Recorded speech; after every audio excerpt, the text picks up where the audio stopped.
what was going on in the oven and so forth? Oh yeah, this is relates to the ScienceGuy files, and who was ScienceGuy? John ScienceGuy was a scientist of a type, but probably more or less worked for the Black Ops, and he would go around to each company and collect different bits and pieces of information, and just collect the materials on it. And then after that, the company would be out of business after that. And so what this actually relates to is when we were building these crystals, we were shown a process. And of course, you had to have a very open mind, because the normal electronics engineer would not, he would just say bull to this. It just didn't exist. All right, so we have BurnEye here, the crypto alchemist. Welcome, BurnEye.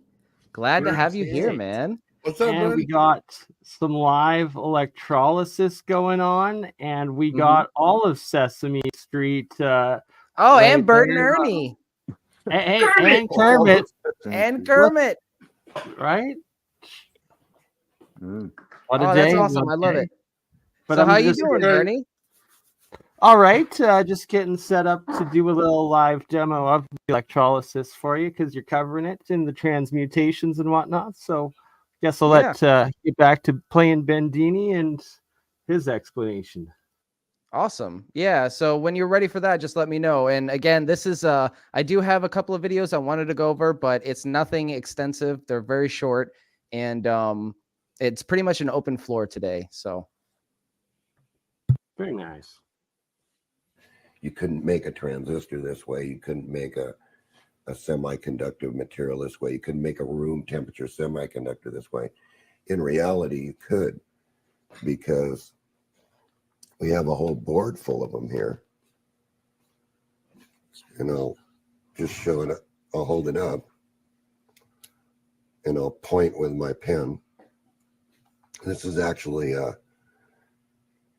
semiconductor right here. You see the two wires coming out of it, and you see the substrate, which is this big piece of brass here. Now, depending on what we were looking for and what we wanted to do, we would use a material like, if we were going for something like a silicon transistor, we'd want an aluminum base with this material.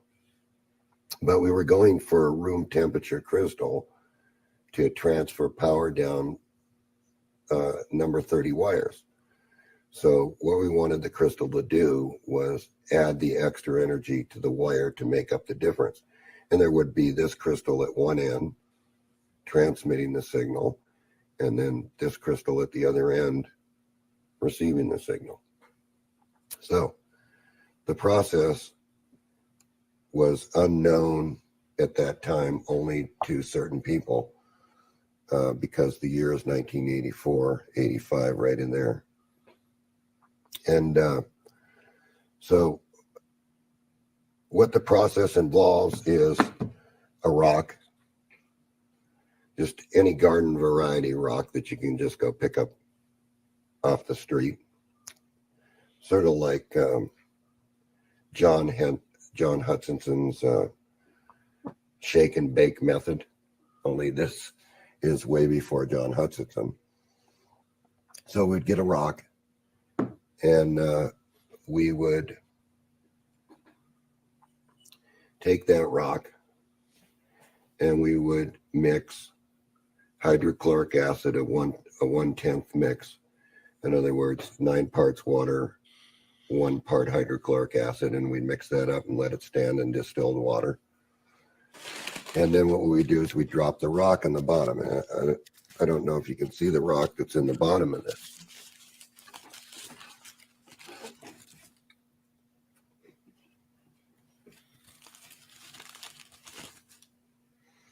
And okay, so Yeah, we can see. okay, so what happens then is that this works like your stomach. It's going to digest the rock. Now, physically, you see the rock is still there, but it's actually digested all the minerals and elements out of the rock. So, okay, John, how do you get it out of there? Well, you put this iron rod in there and you set up your jar, face the rod towards the north. That's what we were always told, face it towards the north. Yeah, polar north. Polar north. And what happens after it digests it all is you get a crystal. You get a seed material. Where does the crystal form? On It forms on the rod. And you get the one we're looking for is not this. We're looking for this bottom one. Why is that? Because that's the actual material that's in the. What's the saying? If you feed it, it will grow. Right. And I've actually created some very similar looking structures off of iron rods and crystals and rock minerals in my experiments. I'm going to have to further try to actually replicate what John's doing here. That's fascinating. I'd like to see more of that stuff. Yeah, anything you could show us for sure. I will definitely get a couple demonstrations here while this plays. Ready? Yeah, just think of me as like an empty trash can and just dump all your experiments into. I'll take all that content.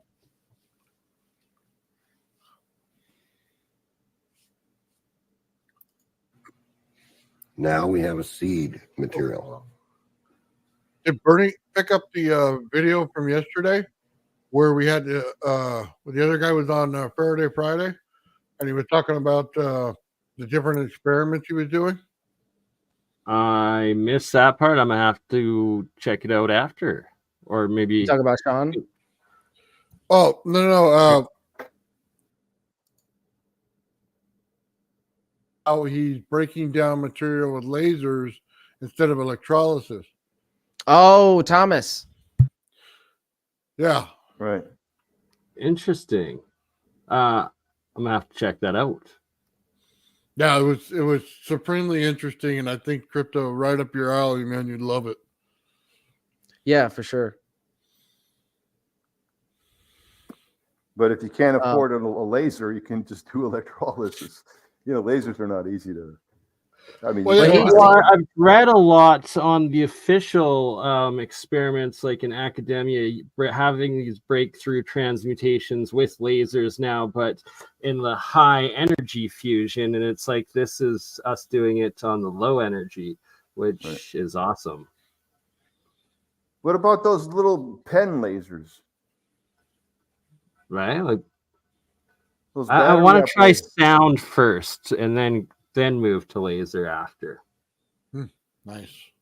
But those little pen lasers, if you get that in your eye, it'll damage your cornea. That's what I heard. The little lasers that they sell. Do not reverse Superman.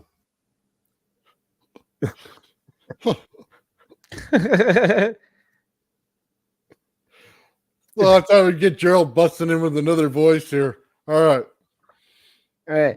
Hey, You're I'm thinking muted here if for a you don't. second. That analogy of a trash can might not have been the best one. I apologize.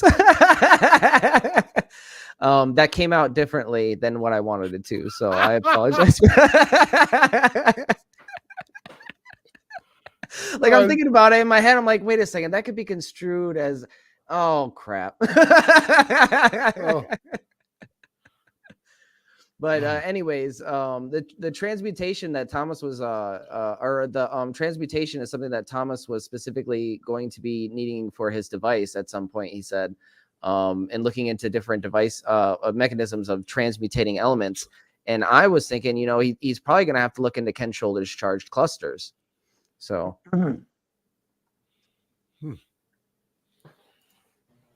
There's also Ken Schwartz's Moxie Fusion, another good one. But Moxie shut up, Fusion. you- I haven't heard of that. Let me write that down. Moxie Fusion. You said Yeah. Ken who? Ken Schwartz. I know Ken Schwartz, but I don't remember what he was when he talked about that. It's on Rex Research. Recently added, actually. Moxie Fusion, Ken Schwartz. Oh, it's something new he's doing now? Ken? Well, he just got like official like recognition and patents for it and stuff. So he's I been was doing watching it him when he was for talking about that, but I don't think he was doing it yet. Something he was mentioning that he was heading in something like that. He mentioned the term Moxie fusion. Yeah, metal, oxygen.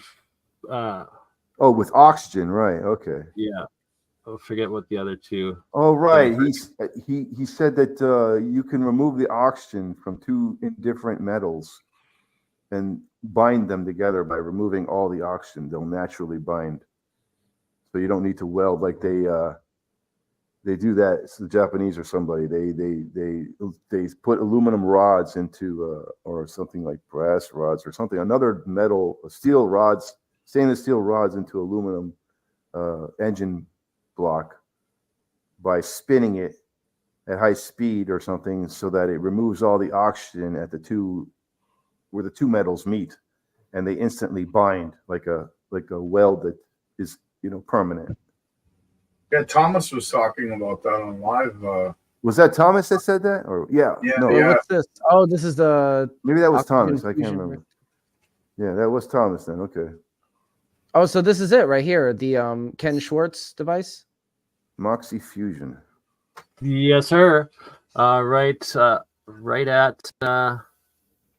It sounds similar to what Rex Thomas Research. was talking about with the metals. Just happened and the to have it oxygen. in the background, but yeah. So here's the Is that device.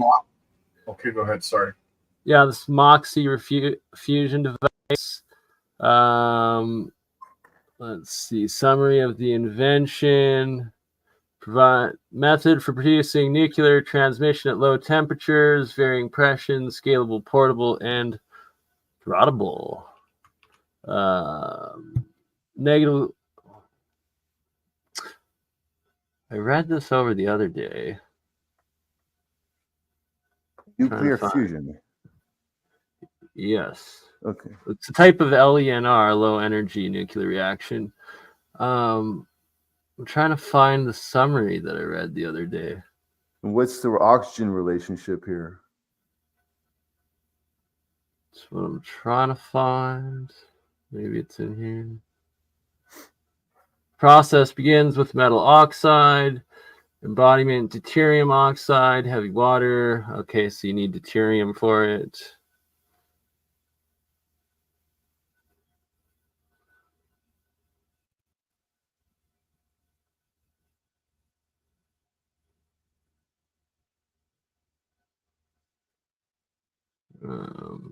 Anyway. Coincidentally, these elements, oxygen and hydrogen, they all have different ratios of protons and electrons. So here's the figure of the oxidation, I guess. Oops. It's using deuterium, it said. Yeah. Deuterium? and deuterium. Or deuterium, however you pronounce That's it. a Yeah, the heavy type water. of hydrogen. The heavy Yeah. hydrogen. Anyways, sorry, back to the Bandini transmutation. Oh. Back to Bedini. Okay. Have a seed material. Now, we dry that seed material out. We scrape this off and we let it all dry out. And then what we end up is a seed material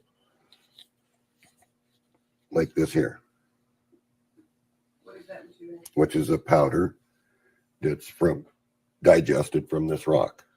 So what you've got in the bucket there? How many batches of this process or Probably rock? 500 batches. Wow. All right. So what period of time did it take you to? But we would use like a 5-gallon bucket to get that, and a big iron rod. In other words, like an inch in diameter. So how long would it have taken? It would take weeks and weeks and weeks, maybe 3-4 weeks, maybe 2 months, depending on how quickly the rock could be dissolved. So we get the material. This is one form of a seed material. And when we're dealing with this rock here, which came out of a mine in Arizona somewhere, they never would tell us where. What do you mean? They Well, so Jacob would never say where. the mine was, but it was in Arizona somewhere. Okay, so this is the secret sauce Yeah, secret sauce. It's where the rock Right. came from. So, Yeah. if remember, this is left over from 1984 and 85, so it's been in this bag all this time, and that's the material that comes out of this rock. Out of which rock? Out of this rock right here Okay. that came from that mine. Now, what we were doing was trying to seed the material to get a property in the material to come out of the material. Like, for example, here, when we fired this at 2,500 degrees in an oven and it all melted down on top, then what we've done here is we're showing what was in there after we had it assayed. And you can see right here the little arrow pointing that says there's gold right there. So there's gold mixed in with this crystal. What?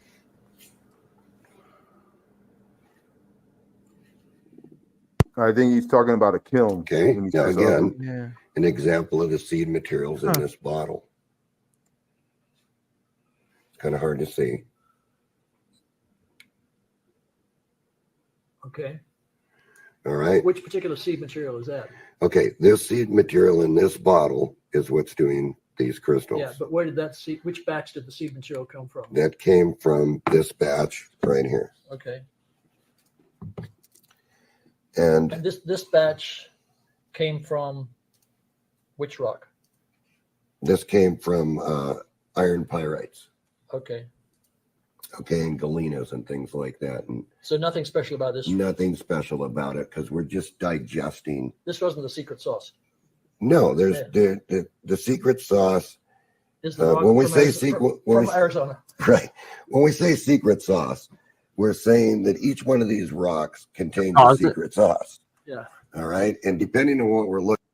Mm. So what I found confusing The secret here was sauce. originally how he's like, oh, the mine is the secret sauce, the type of rock, and then now he's saying, no, that's not the secret sauce, but I guess it both is, but there's multiple secret sauces essentially, and that I guess is he trying to claim that this one was pyrite that and silicone that was then transmuted up in elements, or I guess he hasn't really said that yet or fully stated. I don't- If it were me and I found a way to replicate gold, I would pretend like there was a secret sauce. Well, that's what that was my question. Is he You would actually you explaining pretend everything, mustard or is he is the trying to? Because secret believe me, sauce. it's not something you want to tell people that you actually did. Because like you said, if there's multiple secret components to this that get it to work, and he doesn't want everybody to know exactly every component, he could have backpedaled. Maybe I don't know. Absolutely. Maybe right. Backpedaling. That's what I meant to say. Right. Yeah, so do you mind maybe bringing it back like 60 seconds or something, and we'll re-listen? Look, he's using copper. No, wait. What was that metal called again? It looks like copper. Right there. It's not copper, but it looks like copper. Which rock? Iron for the metal rod, came and then I from, believe you said That silica. aluminum and- ring that he burned. That he has the 3 crystals on. Or whatever. I think he said pyrite or chalcopyrite, maybe. No. There's an aluminum. Anyways, ring, let's shut up. copper looking That's the ring. material that comes out of this rock, Out of which rock? out of this rock right here that Okay. came from that mine. Now, what we were doing was trying to seed the material to get a property in the material to come out of the material. Like, for example, here, when we fired this at 2,500 degrees in an oven and it all melted down on top, then what we've done here is we're showing what was in there after we had it assayed. And you can see right here the little arrow pointing that says there's gold right there. So there's gold mixed in with this crystal. There's more details further in. Okay, now again, an example of the seed materials in this bottle. Kind of hard to see. Okay. All right. Which particular seed material is that? Okay, this seed material in this bottle is what's doing these crystals. Yeah, but where did that seed? Which batch did the seed material come from? That came from this batch right here. Okay. And And this batch came from. Right. Iron pyrite and whatever else he mixed this came in there. from iron pyrites. Okay. Okay, and galenas and things like that. And So nothing special about this. nothing special about it because we're just Ooh, digesting. galena as well. Interesting. And I'm not familiar with that. How is that relevant? Is there any easy way to explain that to a layman? Yeah, because that's the seed elements that you're crystallizing that you're supposedly going to be transmuting into the new elements, right? Okay, so that's what like you said, the seed element that you're using for transmutation. Okay. Well, it's mixture. Is that- It's a mixture of elements. Is that something we see common in other alchemists who try to do Yeah. transmutation? You mix Well, elements. Yes, because it's right a chemical nuclear equation. So it's like you're either combining like a salt and a metal together, or a couple of metals together, or oxygen and a metal, or an oxygen and a salt, or a hydrogen and a metal, etc., sort of thing, into the new elements. So you're either just going like up one on the elemental weight scale, Here, if you're doing a hydrogen, where you're going up like adding the both pH. of the atomic masses together, if you're combining like a salt and a metal together, sort of thing. I think pH stands for per hydrogen. So I think that's what it is. Per hydrogen. So that means the saturation of hydrogen is the pH reading. The higher the number, the higher the saturation of hydrogen. The lower the number, the less hydrogen. Ooh, which would affect if it's deuterium heavy water potentially. Right, exactly. That's why they probably use ammonia, because it's got a high pH, a lot of hydrogen. If what we're saying is accurate, oh God, we just I could be wrong. that I'm not live. But anyways, let's continue with Bedini. Awesome. Yeah, let's continue with Bedini. No, there's the secret sauce. Is the rock When we from- say secret, from Arizona. right? When we say secret sauce, we're saying that each one of these rocks contains a secret sauce. Yeah. All right, and depending on what we're looking for here, Okay, and what we want to accomplish, that's the secret sauce. Right. Okay, and it's the method of how you digest that secret sauce, like you see right here. That'll give you. This will give you what you want. whatever the material is in this rock that was laying across the railroad tracks out back, which we know is a volcanic rock. Well, many things can be in the volcanic rock. There could be in here. There could be gold. There could be silver. Gold in the rock. There could be sulfur, sulfur content. It could be very electrical conductive under stimulation. It could make a fantastic radio crystal. So what we're looking for is when this dries out, what we want to do is take this material and place it on a piece of oxygen-free copper.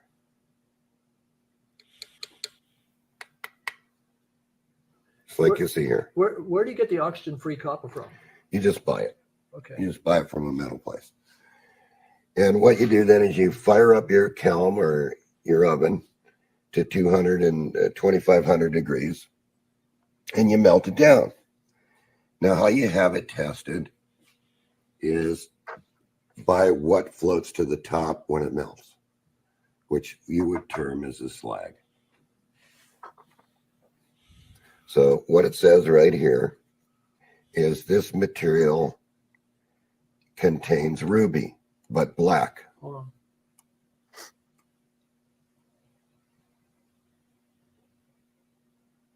Right. Okay. So now when we finalize the material and we get it to the perfect purity after getting the correct process in growing the crystal, notice this is a real black ruby. You can see it's shining. Wow. So that's a real black ruby. A ruby sparrow. Ruby. Rubies are usually red. Yeah, they're not big barrel like. Yeah. Like emerald. Yeah, but remember, we're growing this in an oven, Right. and we're taking the material when it's finally melted, and we're dripping it on some and letting it cool off so we can see what it is. Right. And we have that assayed. So basically, this all was known. This was a known process by a man called John Sajeka, who had quite a file on seed material at the time. And if you wanted to do something, suppose you wanted to become the world's best alchemist. Well, there were companies that knew how to do this, but they weren't in the general vicinity of the public. They were hidden away. So this process is actually being. this process is very proprietary. And that's what I mean by forbidden science. You know, it's obscured. It's not something that they're going to teach you in academia because they don't want this information out because it challenges the macroeconomic status quo. But Did yeah, somebody that's say forbidden? Yeah. The world has been running on gold before they really understood it. Yeah. You know, Yeah. now they can make diamonds in a lab. Why do you Yeah, think it was? exactly. They Why do can't you make think it was gold in a running lab on even gold? if they knew how to, because it would destroy the economics that have existed since the dawn of time with gold. How we What Yeah, do you think? you're absolutely right. What value is gold if I can just print it in my basement, you know? Well, they already Okay, have but done what that. was They the already did that, value you know, by of gold? making the money, right? The fiat. They kind of already did that. What was the value of gold back then? Oh, Just 'cause it was big and absolutely. shiny? So here's the thing. They fully admit and accept that we're able to transmutate other metal elements into gold. They just state that the amount of energy and cost of it is more than the price of gold. Thus, Correct. it's not worth it to do it. But in reality, there's been several other ways of doing it by several different, well, it's all on Rex Research, but people get Stanley mired for that, and that's why I don't really speak about mine too much, and why we're gonna work on getting, you know, maybe copper to silver first or something like that, right? I think it goes older than that. Remember in the Bible, it talks about how Moses, when he came down off the mountain, there was this big calf of gold that they made out of, and he broke it up into pieces and fed it to them. Well, he didn't feed them chunks of heavy metal. He turned it into monatomic gold and fed it to them. It makes you wonder how, if there was a truth to them walking the desert for 40 years, what did they eat? It's sand. It's a desert. Well, they ate manna, which is what? Monatomic elements. So gold had its purpose long before we started trading it and using it for monetary value. It's just we lost the knowledge how to take that gold and turn it into something that we could absorb into our body at a high nutrient level. Gerald, you just dropping bombs on us today. There's a Damn. small amount of gold in everything, though. It's just small amount, you know, tiny. Yeah, but not the amount that's needed for the bloodstream in order for you to become kind of like a human superconductivity person. I'm not gold. brain fart, sorry. Most No, you're bang on, Gerald. Fascinating. That's how it's. I understand it, and it's It's been gold in the explained to seawater. me. And Yeah, no, I've never heard that before, but this is all new to me. This is wow. You're essentially Wow. supercharging your like living cells and electrobio Gold energy slugger. and chemistry into more plasmatic field state. Well, it's written that Moses was the priest of the pyramids, right? Because he was taught all the priestly ways. Well, what was that for? If you look at the Book of Kings and how in the Book of Kings they describe the kings living for tens of thousands of years, it makes one wonder if they lived that distance in time because of the mithkit that was being made by priests such as Moses, or what we call manna or ormus or monatomic elements. It's all the same thing. It's a high evolutionary nutrient that allows the superhuman ability of absorption into the body in order to create super conductivity within the person itself. Well explained. And to add to that, Gerald, it's that the absorption, the osmosis of the ormus or monoatomic plasma state single atom gold and metal elements through the blood, it's able to go from cell to cell through the blood, through the skin, easily into any cell to be functional in that state. And since it's a single atom and not bound, it can be used back and forth with the switching between oxygen, hydrogen as the cell uses it, sort of thing. But another point of that is that when you encounter just oxidized metals in this nano state, like a diatomic, when it's blue and it's already got an oxygen chemically bound to the gold or other metal, it's able to absorb through your body's cells from the size of it still, but it then accumulates because it's not able to be used from that monoatomic state, but instead then compounds quickly into the heavy metal poisoning and the coloring of blue of the people consuming it and poisoning themselves, as opposed to what you see in front of you of this white state single atom metals that are being formed. That is that. There is definitely a formula to it, that's for sure. You find a lot of gold with the quartz. You know, the quartz makes the gold. The quartz, it's inside. Well, so yeah, we should finish playing Bandini there, because he's using silicone, which in I believe part of the reactions or silica, which is quartz essentially, and that that could Carbon be silica, right. I guess we got to add up the atomic masses of these. Diamond is supposed to be the purest form of carbon. Quartz is a form of carbon. But of course, today we're letting it out, because why take this secret to your grave when you can gain minerals? I mean, it works just like the body.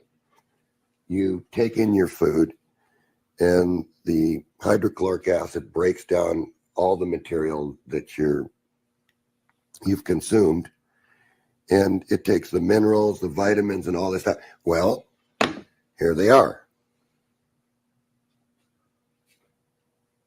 They're right here. Everything that was in that rock.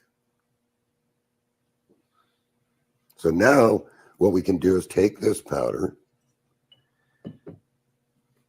and put a scoop of it on a piece of material like you see right here.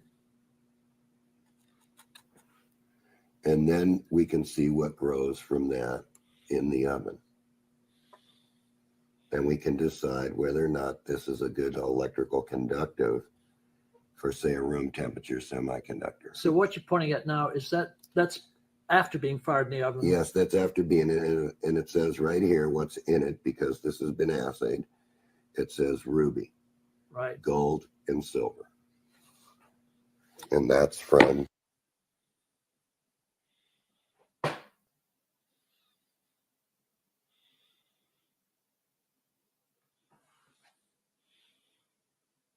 freeze frame.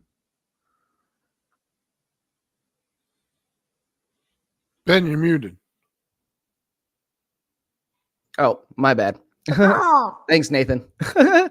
No, just real quick. That reminds me, we have about 55 people watching right now.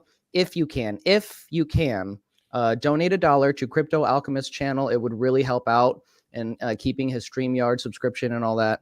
So if you can donate to Crypto Alchemist right now, he's got the link in the description or in the chat there. Appreciated. Yes, it's currently trying. It looks like I might actually was talking to one of my bosses today. Might actually have enough work in the next 2 weeks to get enough to make it down. I really got it. I got my 3 drone batteries, new charger for my drone. So goal is to be able to make it down to Medicine Hat at the, I get probably first or second week of September there. And later tonight, this evening, I'm going to be doing a second stream covering several new faces that I believe I've found at the Medicine Hat Badland Guardian Giant Faces site. So yeah, trying to fundraise for that and get enough work to do it, and hopefully it's going to come together here. That's all good news. That's good to hear, Bernie. Yeah, because if it wasn't for you, we wouldn't have our Monday podcast, or I wouldn't be probably doing these live streams. You know, you inspired a lot of us, and you're the reason why a lot of us are doing what we're doing right now. So, and we want to continue Free Energy Fridays, you know, and this every little bit helps. You know, even if you have $1 that you can spare and put it towards the subscription fee, and you know, it will be able to continue to do this stuff. Support the BurnEye, the science guy. Yeah, the BurnEye science guy. The bird is the word. Appreciated, right? And vice versa, all of you guys continuing on here, why I'm here today, right? Got me rushed back to studio to be here, and loving the topics and the research. And quickly point out, I'll try to move the camera to closer, better angle with the lighting, but why it's so foggy there. Currently, we are making monoatomic Ormus as well as a bunch of hydrogen with very little voltage and current going in, just 5-volt cell phone charger. But I will also try to get on view a similar crystallization of what Bandini is showing and going over and explaining on the rods there. So I guess we should keep on going with it. Absolutely. Absolutely. This material here. See, it says ruby, gold, and silver. Okay. Is what's coming out of this mix. And who did the assay? A local assayer flame assay test. And that was in the valley. And it was handled by a guy that was very secretive. Yeah. And I can only give his first name, and that'll be Milton. And that was in California. Yes, it was. Yeah. This was done in Sylmar, California. Yeah. And then, now the other thing is when you find a material that works, not all these are going to produce gold or silver or copper or zinc or anything like that. Some of them are going to become an electrical conductive crystal that you want to use for something. So anyway, some of these are going to become electrically conductive, and you want to use them, say, for sound, or you want to use them, say, for power. Well, these happen to work well with power transfer. This is why they're big.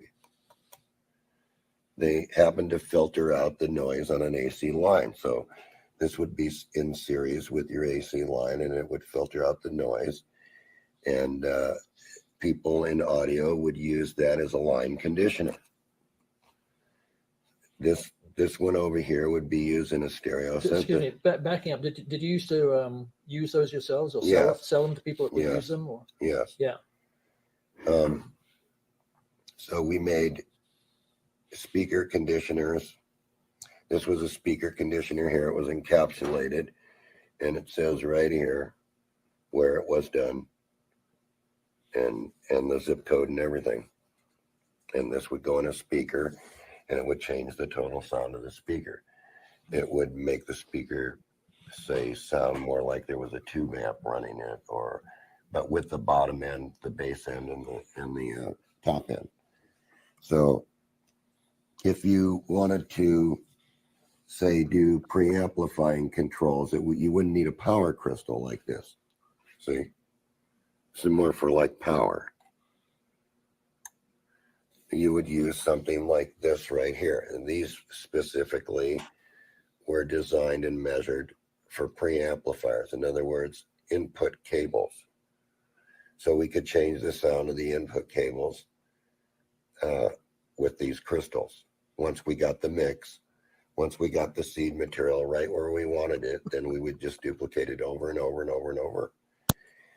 This particular one here is used as a stereo synthesizer. A mono signal goes in to the substrate, and the right channel comes out and the left channel comes out.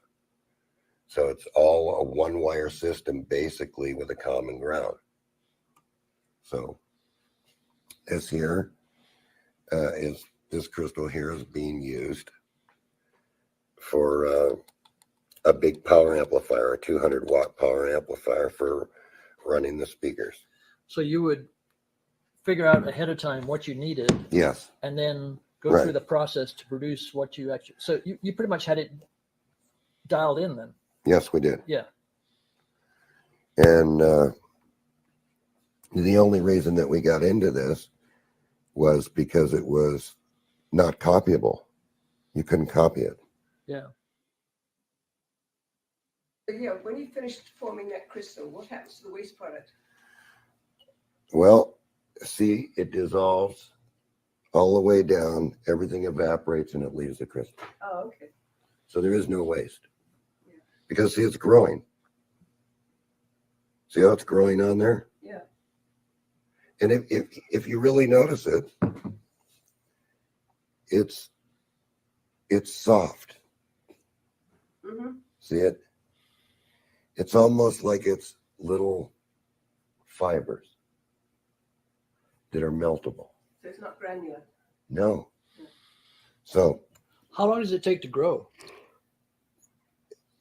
it takes anywhere from 3 weeks to 2 months easily. Because depending on how much material you're putting in here, Right. you have time for the evaporation process. Because you're not going to touch it. You're going to leave it facing towards that position Right. until it's done. Yeah. And then what you're going to do is you're going to dry this out. You're going to take it outside, hang it up, and dry it out. It's not going to fall off there. See? And when it's all dry, you're going to scrape that powder off into a crucible.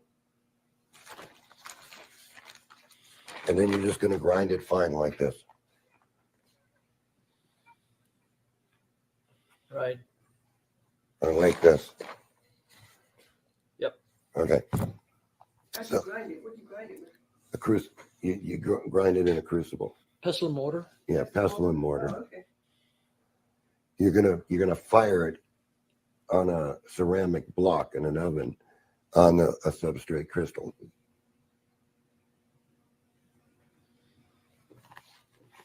Anyway, if we were talking about this crystal right here. This is a power crystal, okay? So this crystal was used in a speaker line, and that box looked like this with speaker terminals.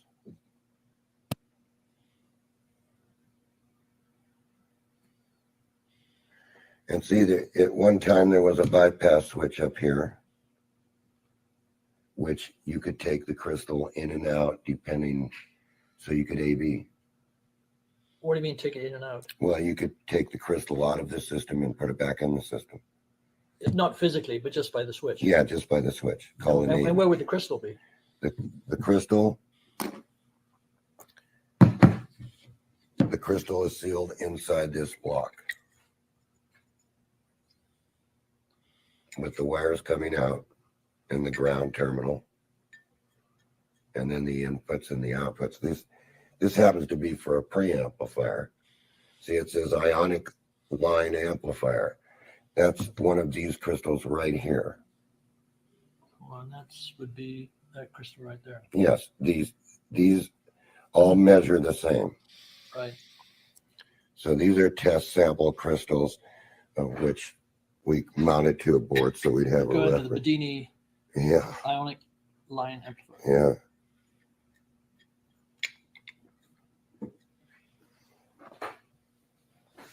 yeah. And basically, that's what the boxes. These are kind of beat up, but because they've been around forever. But the original box said "The Force." Oh yeah, and there was a bit of a legal problem. Yes, with there it. was. George Lucas made us take "the" off when he patented or when he trademarked the name. See, we were already using it, but that didn't count. Oh, so that was from Star Wars. Yeah. Wow. This is a little bit. They were already using that, and then a big rich guy like Steven Spielberg comes in and says, "Nope, I'm George taking Lucas. it for me." Or I'm sorry, yeah, George Lucas comes in and says, I "Nope, I'm replicated taking it for Bedini's me." alum battery. You said what? I replicated a few times the Bedini's alum battery. I bought like a few dry cell batteries, like nothing in there, dry, Yeah, how'd they work out for you? Never used the sulfuric acid. I just never used it, and I made the alum spice I ordered a big bag of it online. Alum salt, whatever, the cooking spice from the grocery store. I didn't get it at the grocery store. I ordered a big ass bag, and I mixed I made a few batteries. I made a bank, probably holds about, I don't know, 100 amps for. It's like a 6-volt batteries. They're about 5 amps each. I did like I think like 7 or 8 of them, so 50 amps or something, of alum batteries, and they would hold 9.5, 10 volts, and yeah, they're very reliable, and you don't have to worry about them going bad. I just put them away. I made them like a long time ago, and they totally dried up, and I just wanted to see if they still worked, and I put water in them again, and bam, came right back. Wow. That's crazy. No issues. It worked like brand new again, like not like a lead acid where it would like you don't see the voltage or you don't see the current coming out of it. But nothing like that. You see the current coming out just like it's brand new. The voltage is there like it's brand new. Like you don't see any decreases in anything. Well, I'd like to see a breakdown on your channel at some point, how you build them. Oh, I made a video on it a long time ago. Oh, you did? Yeah. Yeah, when you find it, post it in the private chat and we'll go over it. If we, have the time. alum spice. That's all it was. I heated it up with hot water. I'm gonna take. Find the mic. Link mic. Yeah, it's this is a free for all today. Anybody who wants to present something, I'm interested in seeing everything. Like I said, I'm just interested in everything. So I also did the Hutchison. Next to Ernie there, you can see a bunch of the hydrogen bubbling up off of one of the coils right in the center, and then every so often you also see giant bubbles going up, shooting up as well. I did see one. Yep, I saw one there. It's just there. Yep. Yeah. So explain the difference between the tiny micro bubbles and the giant bubbles. Since they're both coming off of the cathode, I believe it's potentially 2 different isotopes of hydrogen, and then there's also always off of the anode side bigger bubbles too that are the oxygen. So you have both the anode and the cathode in the water. Yes, sir. And then, are you using just traditional multimeter probes, or what are you using? No, I just got it connected to the ends of a little USB wire, 5-volt cell phone charger. Oh, yeah, I see the coil there. Yeah, so sorry, it's a little cloudy. It's hard to make out exactly what's going on inside. That's why I just wanted to clarify it a little bit, because I'm very fascinated with this. The pure white cloud on like the left side there, that's from just a zinc sheet that I have as the anode, and that it's making the white monoatomic zinc that is that cloudy section clouding up the left half of the jar of reaction. Oh, so the cathode is just the USB wire, and then the anode is just the plate over there to the side. The anode is the positive, the cathode is the negative.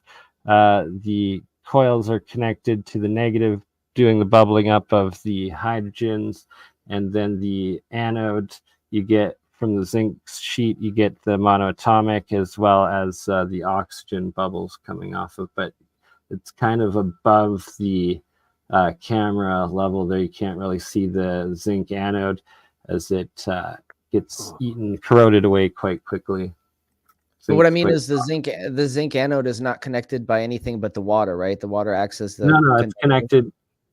Well, it's connected to the positive wire of the. Oh, so it is sulfur. directly connected. Okay, so But that was my disconnect. I wanted to know exactly how it was They're only configured. connected, but they're connected reaction-wise through the water, right? Through the electrolyte of the anode Right. cathode back to the metals.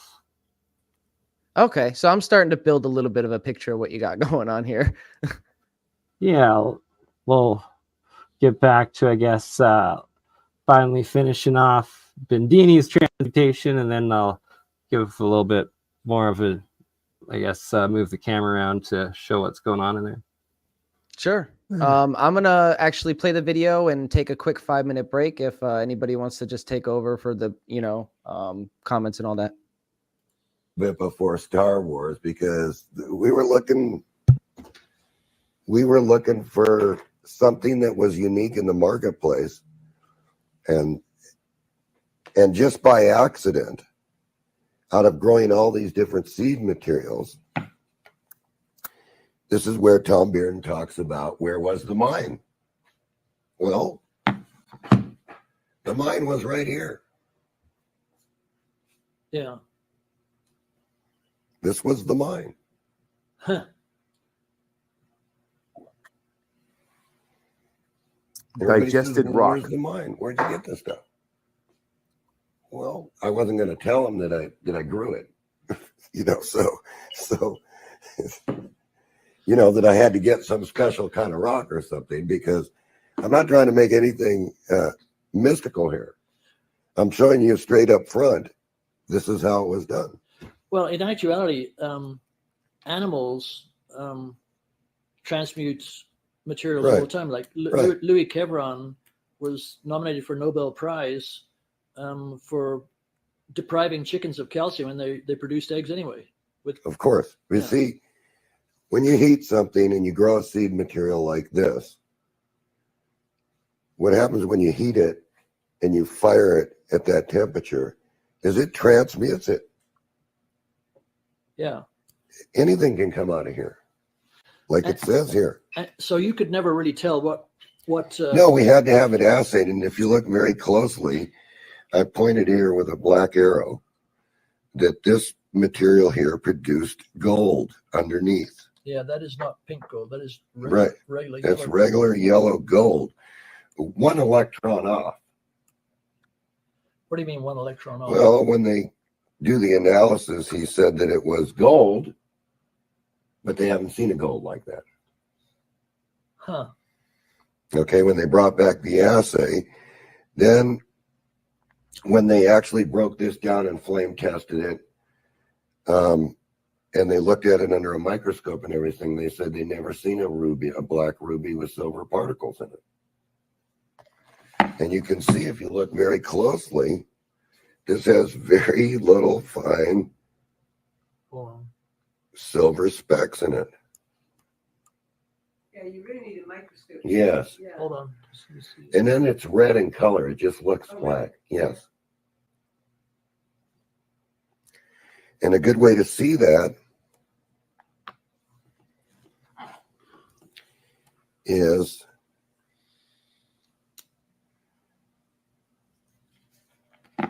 right here. See the gold color here? And then if you look at the side, you can see where it's transmuting the gold in veins here, as you said, Pat. It's little veins. Bring it down a little bit. It's little veins, and then this is ruby. This is actual red ruby. That just happens to be this material. See, and then what you do is you take this, after you take this off and you scrape it completely off, then you can get at this gold, and then when you go to scrape it with something, you can tell that it's gold because it's so soft that it just scratches very easy. When you know that this material is not scratching. So is any of that a slab of pure gold, or is just little bits of? No, it's just a layer of it. A layer of gold. Okay. Yeah, it's just a layer of it that's combining with the material to form an electrical conductive. So the question was, where's the mine? Because it was rich in the gold, or it was rich in the silver, or it was rich in zinc, or it was rich in gold. Well, the mine was right here. There's nothing to it. Yeah. It works exactly like your stomach. It's not a big mystery. Why it was a secret for so many years is beyond me. And that basically all came from the paperwork that John Sajeka had hidden away for many years. And he taught us exactly how to do this. How did he find out about it? Well, I can't say, because he would never answer that question. Yeah. Where he got it, or how he found it, or who it came from, or... Why do you think he had it as a secret for so many years? Well, because it's possible that if you seed the material just right, that you could produce gold. Or you could produce, you could produce silver, you could produce zinc, you could produce, and it would be a fraction of the cost. I mean, what does some distilled water cost, and some hydrochloric acid and a steel rod? Yeah. You know, that's not how industry does this. But this goes to show you that they might have even known this during the 1900s or the 20s, 30s. But he wasn't going to tell. Well, Tom said that 40% of the gold that the Russians sell is made in the lab. Well, yeah. Well, this would be making it in the lab. Yeah. The hard way. Actually, the easy way. Yeah. But you would say, you might be thinking to yourself, this is very hard to do because you got to wait the time, but no wine before it's time. Yeah. Do you know anything about monatomic gold or white gold? Or No. No.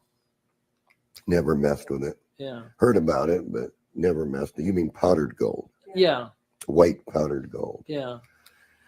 Well, I do know that when you're making colloidal silver, that even though you have silver electrodes in there, the colloidal silver is gold in color.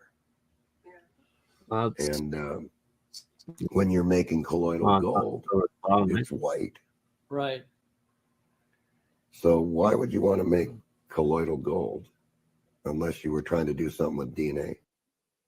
Sorry about that. Did you have something to say, Bernie? What time does APAC open mic start, Jeremiah? And yeah, I'll send you a link right now if you want to join quick. And I was thinking that was today, and if try to do a presentation there maybe a little bit once I get everything out here. Anyways, if APEC is going on today, we might do a little coverage of it. Yes, I didn't get an invite, obviously, because I'm not a part of their show, but yeah, we can cover a little bit if you guys want to. You can send all you the link if you want. It's the open one, the Zoom one. Yeah, it's not by APEC. You said for APEC? Yeah, APEC's not by invite. There's a link on their website. Yeah. Oh, I see. It's open Zoom today. Yeah. Yeah. We'll jump on there if you guys want to do that. Oh yeah. Well, let's continue with Bendini explaining this transmutation. Yeah, and whenever you're ready for your presentation, let me know and I'll put you up. Okay, sounds good. What do you mean? Maybe you want to extend your DNA or something. Yeah. You know, it's just something that I heard a while back. And gold and silver are right next to each other. Yes, they are. On the periodic table. Mm-hmm. Yeah. So it's not far to transmute one from the other. John Sajeka was a big fan of Walter Russell. So if you look at Walter Russell's chart, it sort of looks like this.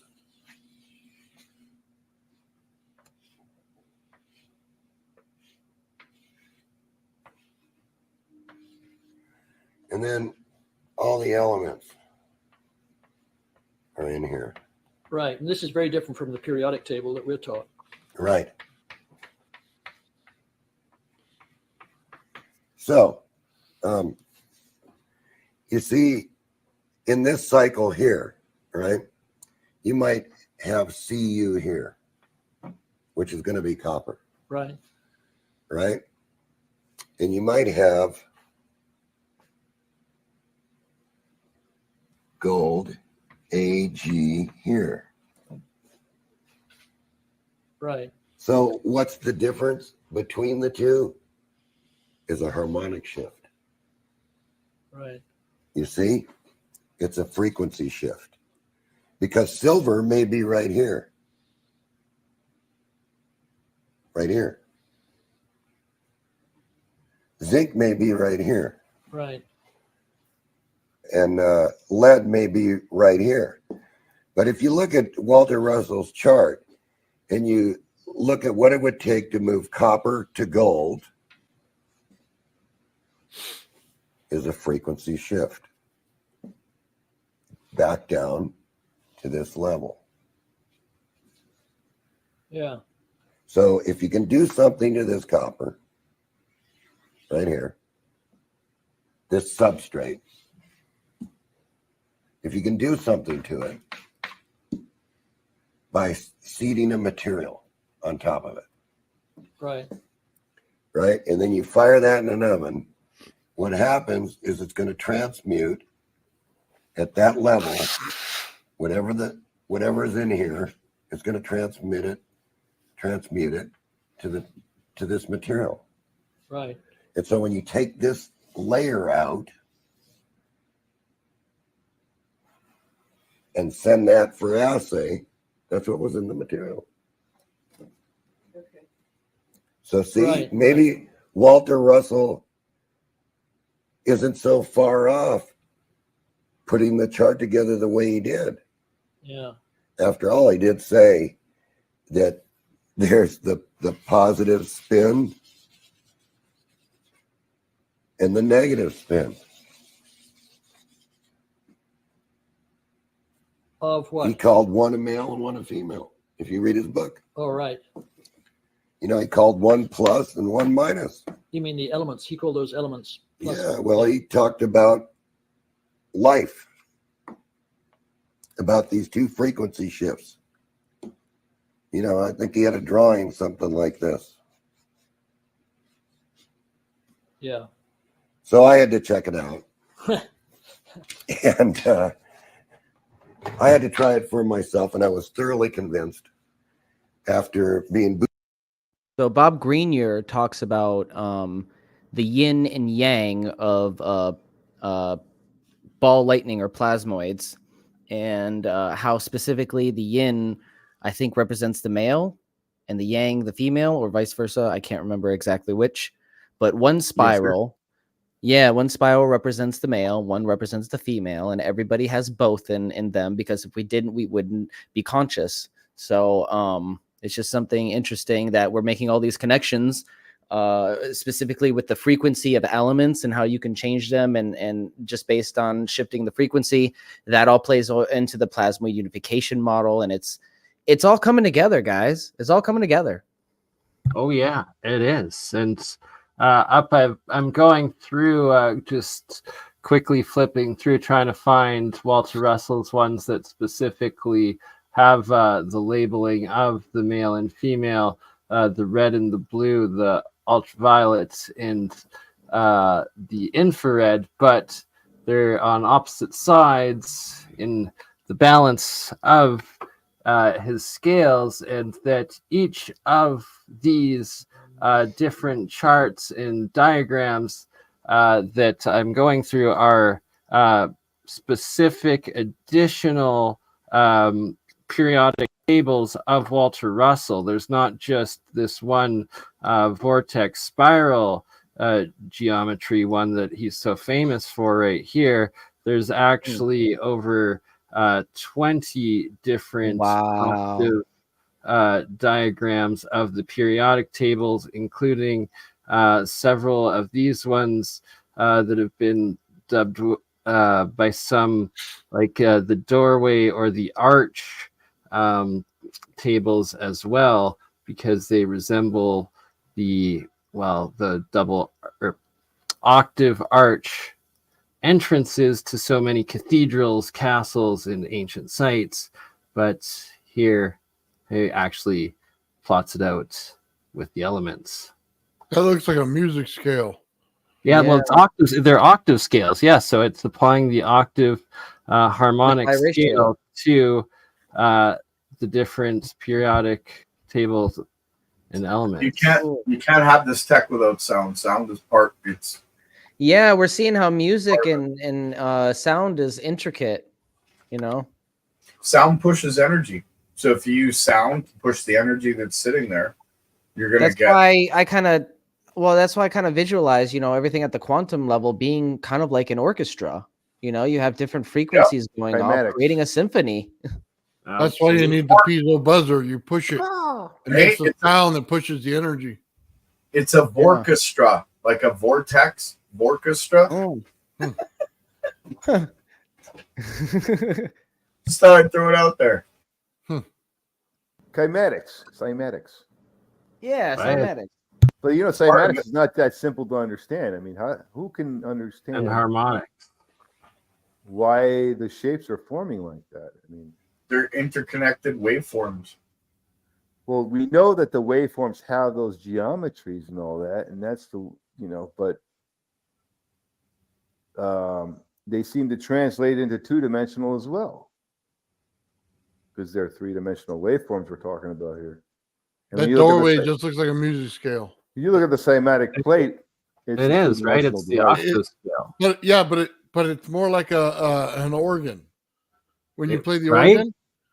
Exactly. And some of the stained glass windows actually resemble the hydrogen cymatic geometry. It's wild, right? So it's like the organs and all of this ancient, the alchemy of the cathedrals. We got to actually read that ancient book, and it will explain it, right? Like, there's so much to it. It's wild. The older the book, the more the code is. There's your magnetic flow there, no? Is that what that is? Yeah, I agree, Gerald. Read the older ones. Yeah, the codes are written in symbology and there we go. Amount of words that are used. Is this Walter Russell images? Yes, sir. These are all Walter Russell periodic octave geometric diagrams of periodic and field physics, I guess. Well.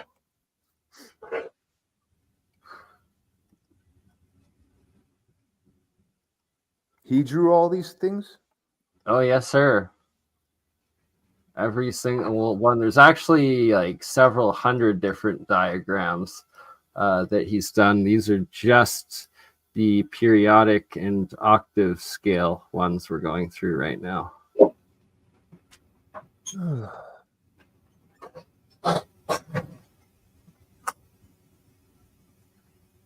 It's like those that try to debunk Walter Russell without actually even looking at a fraction of his work. That one there. I need a copy of all these, Bernie. If you get me a copy of all these, I have an understanding of these that I can share with you, but I need to. These on Wikipedia or something? Absolutely. I will create a Google Drive file for all of it and send y'all links to it. And then I'll do a breakdown and send it back to you. Appreciate it. There's something that I've seen in all these charts that all coincide with something I was researching. So let me put it together for you, and then I'll do what I can to send it to you right away. But I got a few things on the go, but I wrote it down on my book here, so it's. I feel you, brother. Appreciate it, and when you get her done, we'll look forward to it. Right? Darn straight. But it's Bernie, like I got a question for you.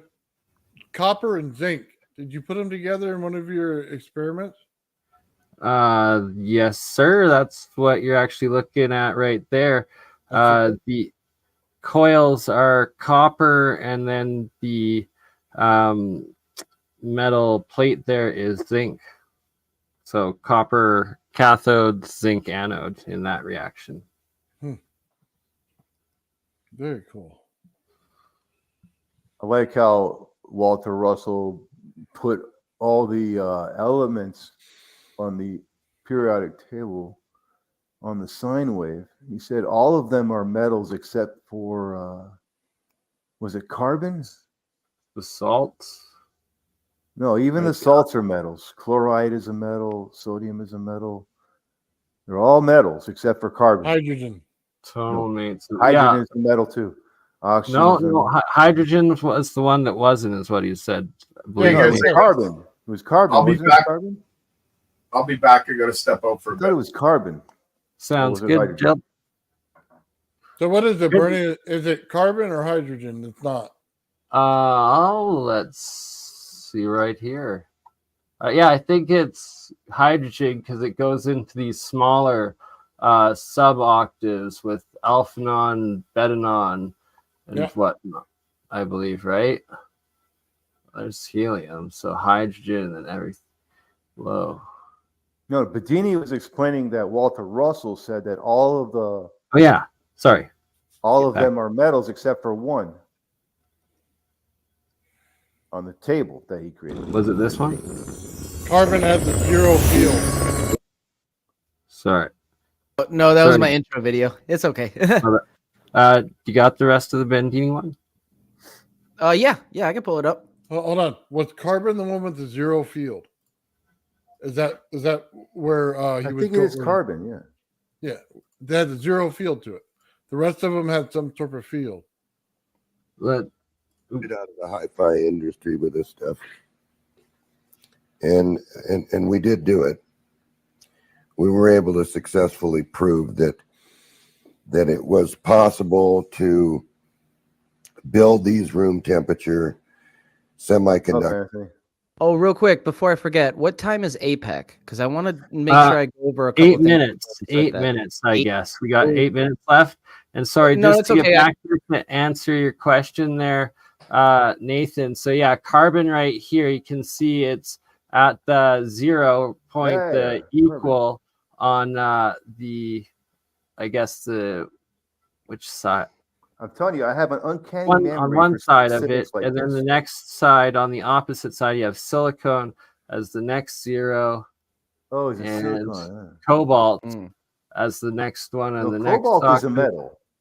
and rhodium on the next. But there's also the hydrogen right there as the first one below carbon, but each of those being at the zeros or the equal points on the wave scale and the octave scale. That's interesting. Yeah, I think we'll just continue with this on, and I'll finish up. We'll do some APEC, and then after APEC, I'll finish up with whatever I had planned. It wasn't a lot. Sounds good. Appreciate it. Yeah. Oh, of course. So we'll just continue on with this. If you guys have anything to add, or you want to continue talking about anything before we go on to APEC, let me know, and we'll just interject, I guess. And use little bitty wires to transfer power. Okay, without any signal loss whatsoever and no heating in the wire. And we were using 200-watt amplifiers, 300-watt amplifiers. And we also found out that it was possible to make a big substrate, say bigger than this disc here, about this size, that we could put the material in this stuff, which is like a plastic, and then we could take that stuff and put it between 2 copper plates like this, and we had a perfect capacitor, 3.9 microfarads. We're going back to this one here. What is this now? That's this material. That's okay. See, that's this material. This has been sanded off so you can see. Okay. You So see you just made it bigger physically. We made it bigger so you could see it. Right. So we could see it. Right. And then we would look at that material, and this material becomes something like a dielectric. It is a dielectric then. And then if you put it between these 2 plates, you get a capacitor. So we were able to build in a capacitance with the material into the crystal by by putting these components, which were never seen or heard of, in the box, because they were bandsawed open and they didn't know what they were looking at, because they didn't know any such technology. Yeah, these are. Has that one been bandsawed open? No, this one was broken open to check these jacks. And notice it's tuned. It's tuned between the grounds with this little coil here. Can you see that? Right here. Yeah. See, and then this ground connection was to the case like that. And that's the ground of the substrate underneath here. But in this block is this chip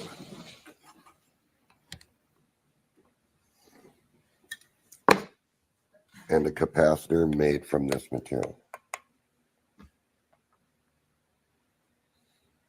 So therefore, since you don't know the technology, you can't comprehend it. Right.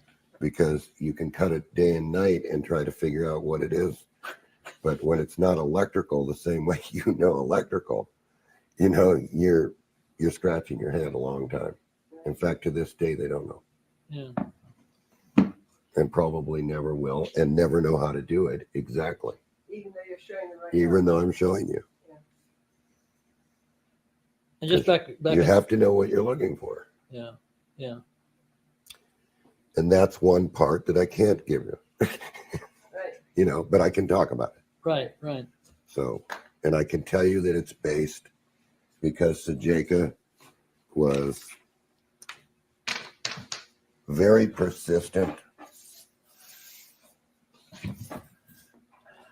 on what Walter Russell said on this chart of elements.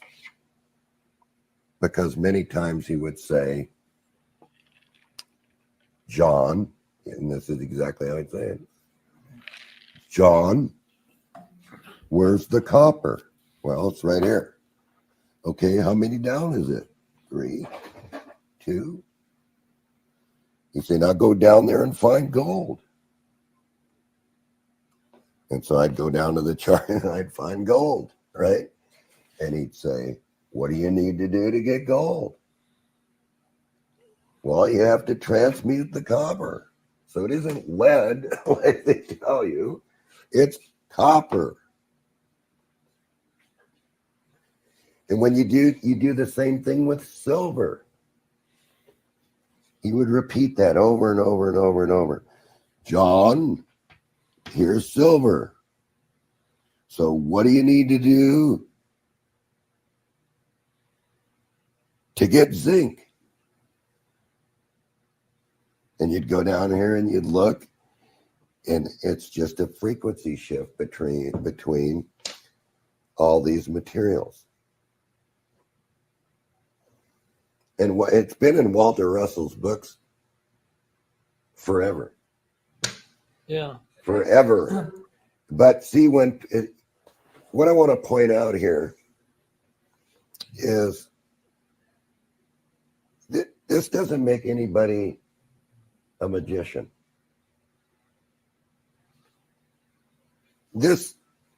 What this says right here is you, the person that's trying to do this, have a lack of understanding.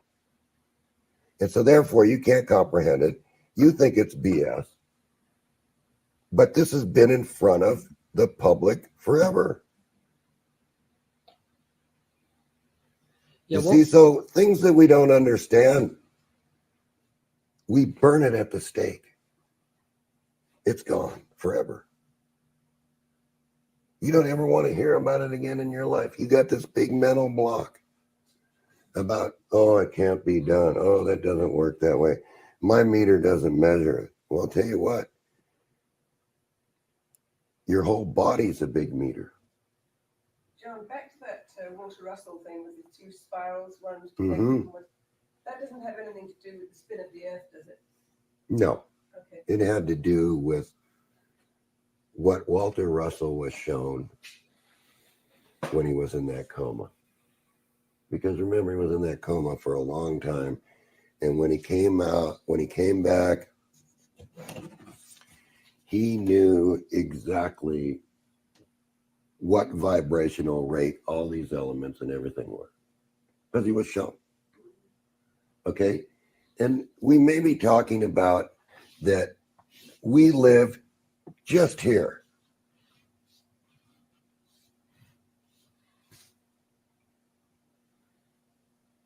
But all these other things are at different levels.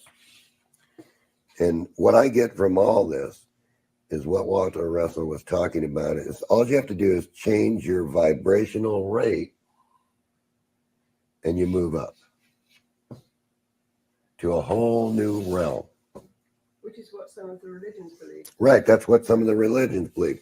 But suppose that you change the vibrational rate of things that are physically on this earth. Hey, Ben, pause it real quick, will you? Well, then it's Yes. That's exactly what Gerald was saying earlier. Mm-hmm. Remember we were talking about inside his coil, when you get in that little special area, and we were talking about vibration and frequency. Bezzini just said it right there. As soon as you're here, then you hit a different frequency rate, you're here.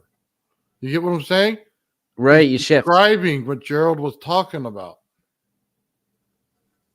Yeah, that's we're seeing these connections, and it's awesome because I don't know, Gerald, were you actually researching Bedini while doing your coil, or is this Bedini stuff new to you too?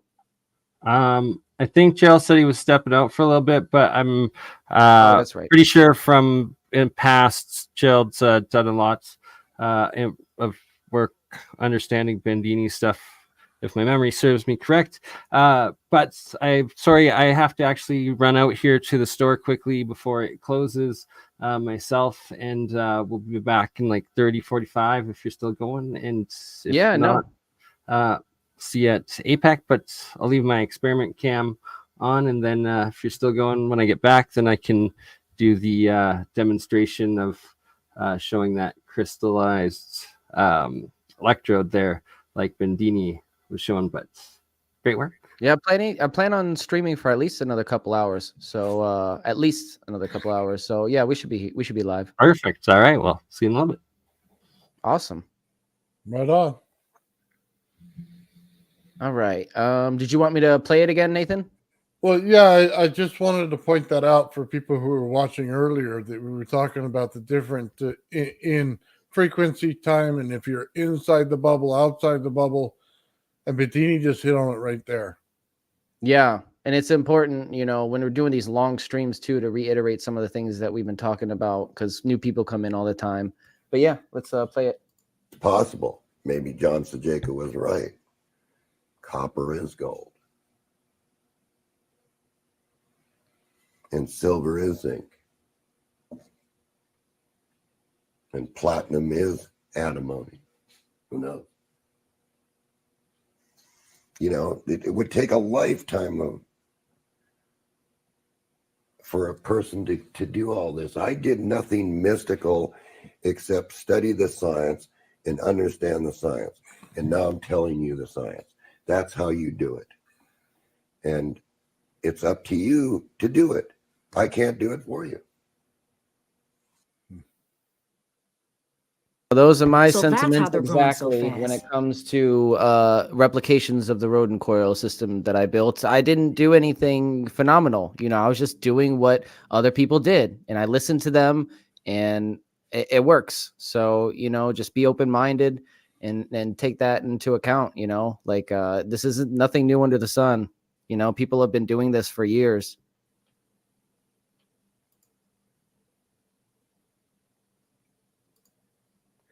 All right. So APEC is getting ready to start, isn't it? Or is it already started? I have no idea. I don't have a link to their website. Do you? No. Do you want to just watch it and just commentate on it? Just watch it later. I prefer what we're doing now. Yeah. We'll just continue this for a little bit then. Because honestly, I don't like the idea of leaving here and going onto a Zoom call. You know what I mean? Yeah. So yeah, if you guys really want us to cover some APEC, let us know. But for now, yeah, Nathan, we're just gonna continue on with this. I like that. Good idea. So with that, I can continue on with what I had prepared, which was the Sean Murray hack job on the Hutchison effect. And that was very sad to see, but we have to cover it because, as you know, we have to hold on. You're not talking about that little orange ball, are you, in the string? Spoiler alert. Don't show it. I have to. I have to. That's junk. It is. It's absolutely no, because it's a complete lie. But I have to explain the story though, so people understand. That's all. You know, and if you do a little bit of research on this, and that's where Sean Murray went wrong with that, is if you do a little bit of research, you'll understand that that was a total hack job on John Hutchison regarding the coverage he was getting. So that I guess they had a camera crew come over, and he was having trouble replicating some of his experiments because, you know, as you know, I think he was doing it all by intuition, right? Yeah. Yeah. So, you know, like sometimes when you're doing stuff like that and you don't have it written down and you're doing it by intuition, you know, you can't just make something happen right away. And they were waiting for something to happen. And they're like, oh, well, why don't you film this UFO with a fishing line on here and demonstrate what you can do? And they filmed it in a way that the line was obviously visible and they kept it in. And I feel they did it intentionally, honestly. Dude, it was a setup. No, that's a government setup. hack. Yeah, exactly. Yeah, some hack came in the room and made him do it. You know, no, I won't even tell you that that's okay to play. No, it's okay. Yeah, we'll just explain the video. Yeah, we don't have to show it. You know, you're right, because it's very disrespectful to anybody actually researching this stuff. You know, like this. And Sean Murray has a big following, and it's sad to see. You know, you're doing a great disservice to your viewers when you do this stuff. He set the whole thing up like he was going to actually replicate the experiment too. He misled his audience, and then at the very last minute, he's like, "Oh, and this is how it's done. And it's a fishing line." And he shows a little clip. Oh my god. Yeah, dude. No, I as soon as I saw that, I turned it off. Mike sent it to me earlier. I didn't even watch it. Dude, no, never. No, he's like, just no. Yeah, no, you're right, Nathan. You're right. It's just something that I wanted to talk about at least, you know, because that's important to understand. You know, when you're a researcher, you have to just not take things at surface value. You got to go deeper. You know, you got to do all the digging you can, not just what other researchers have done and Google it, you know. Yeah, part of the problem is they don't understand what he was trying to do, what Hutchison was trying to do. They don't understand, you know, the waveforms he was putting into it and why it would work. And you know what I mean? Right. It makes a huge difference. And if they did, then they would understand it. But showing somebody with a string, dude, I'd never put that on my channel. You know, I'd never put something because you don't want to put people in the wrong direction. And exactly. It's disingenuous, you know, and I was talking to you even about maybe having like a scavenger hunt, and you know, like you mentioned it might sound a little gimmicky, and I think you might be right. You know, I don't want to put anything out there that sounds gimmicky. I just want to get people interested. That's all. You know, I want to get people excited, and I'm trying to inspire people. This is the best way to do it, Ben. Just get out the experiments, get out the videos, tie them together, make people see how they work together, get them thinking. That's the way to do it. Absolutely, and visuals are key, and especially in this society. You know, a lot of people aren't going to believe it until they see it with their own eyes. You know, I still fight with some of my friends, you know, like on this stuff, you know, like I have friends who still don't believe me, you know, like I want to see it, you know, come over, I'll show it to you. Yeah. That's actually all I had was that. If anybody has any other hack jobs we can cover, or anything else that you'd want to present, Nathan, or not the hack jobs. We'll just cover the good stuff. Just the good stuff. Okay. I see where you're going with this. Okay. Yeah, you know, talk a little science theory, a little bit of what's going on. You know what I mean? But yeah, I'm not interested in the hack job. Not in any way. That's beneath Well, me. there is a theory, and in retrospect, you might be right in this. Any coverage, even if it's negative coverage, is good coverage. So yeah, you don't want to. No, I don't agree with that. Nope, not in the slightest. In regards to the algorithm, yeah, we don't want to give it any attention. Is that where you're going with this? Yeah, no, I'm trying not to say anything, Ben. You know, I just try to keep that to myself. It's just those kind of people can kiss both cheeks and, you know what I mean, smell the hole. I don't care for them at all. Yeah, they're not worth don't my bother. time. Don't even bother them. Yeah, But the thing is, and then you know what? Is, I'm sorry, dude. You gotta have respect for some other people, even if you disagree with them or you think something different. Take it privately with them. Don't ever make it something personal. And when you do that, dude, you're gonna get the wrath of something else on you, and you ain't gonna like it.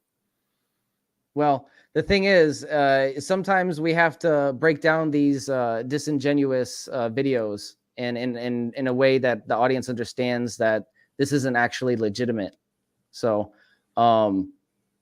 with that, I think it's important to differentiate between personal attacks and trying to actually do real science and pass it off, or do fake science and pass it off like it's real. And that's the thing that I see is a lot of videos, they're fake and they pass them off as real. Like Mr. Beast is notorious for doing this. And oh, dude, did you that whole controversy? That was wild. Yeah, and it's disgusting. And like you said, it brings out a visceral response in me. And you're right. Don't even bother touching it with a 10-foot pole. So I'm not. And I'm going to take your advice on that. I appreciate it. Yeah, there's no room for that. Well, it goes back to focusing on the positive, and it's hard in this society. You know, everything's so confrontational. But yeah, I like to try to focus on the positive. So that's the route I'm going to take here. But again, I did only have that hack job to cover. So I don't have anything else to present at the moment. So if you have anything to present or you'd like us to discuss, if not, then I'll just probably put on some videos that we haven't seen yet of Bedini. Oh, yeah. Give me just a few minutes while we're talking. And I'm looking up something right now. Okay, so he's going to prepare something for us while we check out some more Bedini videos from his channel. But yeah, man, you got to focus on the positive. It'll drive you nuts.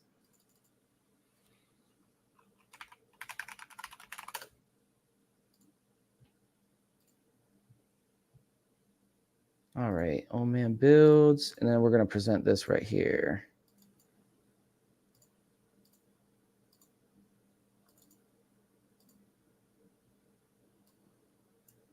There we go. All right, so we've dived pretty deeply into his archive, but still we haven't even touched the bottom of all the content that he has available regarding free energy, and all these really hard to find videos. Floyd Sweet, you know, we got John Bedini, John Hutchison, Marco Rodin. Oh, I got it. Hold on. Oh, you got it? Yeah. I don't know if you guys ever seen this guy, but I love this old guy, man. When he gets on talking. Have you ever seen this guy? Can you see it? Is it on the screen? Yeah, it's on there. Okay. I'll hit play for you. This is on the Viamana video that I did, and he's talking about resonance and inside pipes, outside pipes, stuff like that. And it's kind of everywhere. And I was talking today with Sean about a Tesla coil. And at the very top of the Tesla coil, you got the Tesla coil like this, right? Then at the top, they show it with this tuning fork, right? So when this guy's talking about the both pipe things, right? And then you have to imagine the Egypt when he showed that, the tuning fork coming out. So if I set the Tesla coil, say at 430 hertz, and then I took a tuning fork at 200 or 432 hertz, whatever, the same number, it would resonate the tuning fork. as long as it's inside the pipe, just like it would be if you put a tuning fork in a box. So this guy's the best at it right here. I'll hit play. In front of this open pipe here. Who is this guy again? Resonance. I forgot his... Consider now the following. I have here 2 cardboard tubes, one of which slips inside the other, so that I can change the total effective length. I am going to strike a tuning fork and hold it in front of this open pipe, which is so long, which has a certain natural frequency. I'm going to change the length by this sliding tube and hope to find a resonant length for this fork. Listen now.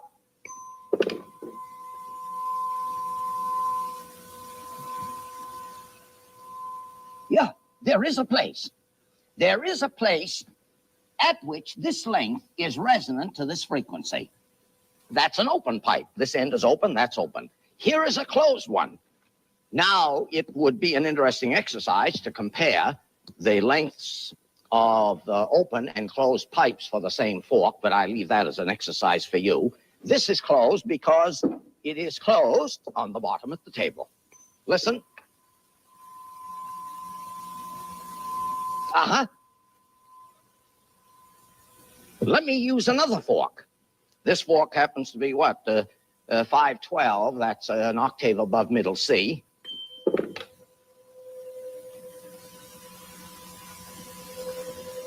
Oh, I can't get a length there. There it is. There it is somewhere in there. Let me try this open one.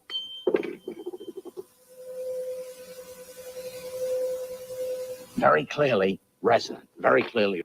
As you can see in this experiment, we use a tuning fork to turn on a transformer. How interesting is that? It ties directly into our Viamana. What do you get when you cross a tuning fork with a coil wire? Sonic electricity? Well, let's give it a try. Here I've hooked up our coil to a meter, which is set to AC. We'll whack the tuning fork. I don't know if you can hear that. And we'll bring it near the coil. And yeah.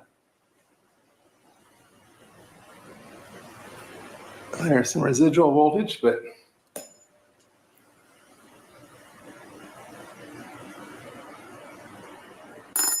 oops. That's really cool. Let's try to get it. The more current. The trick is I got to keep from hitting the coil.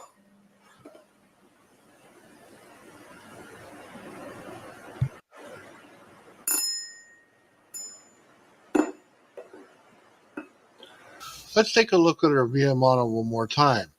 Now we can see how we get energy from frequency and resonance. When you start talking about Viamanas, you have to understand sound. Now, the question is, did they understand sound? Well, let's take a look at these Hindu temples and let's see if they actually understood it. On all these temples, we see this beautiful artwork on the ceiling. What is it? Well, it's a frequency pattern. This is a Viamana carved on a temple. Under it is another mandala, but again, a frequency pattern. This is also carved into the temple. I want you to pay attention to the structure that goes from upper left to lower right. It's actually a sound wave, and you can see in it the lanterns. It's where it holds each lantern in the sound wave. Let's look at something else that looks just like it. This is a levitation experiment. We see 2 speakers, one on top, one on the bottom, and it holds styrofoam balls inside a sound wave, just like the temple showed us with the lanterns. I wanted to show you this in comparison. We see what they have on their temple. Now, let's see if we can't see it in frequency.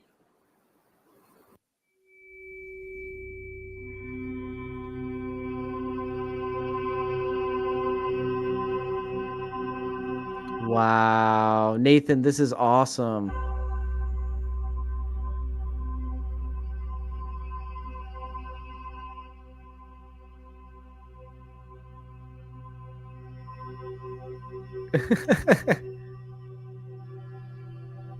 Crazy what you find, huh? Yeah. Dude, it's beautiful. Wow.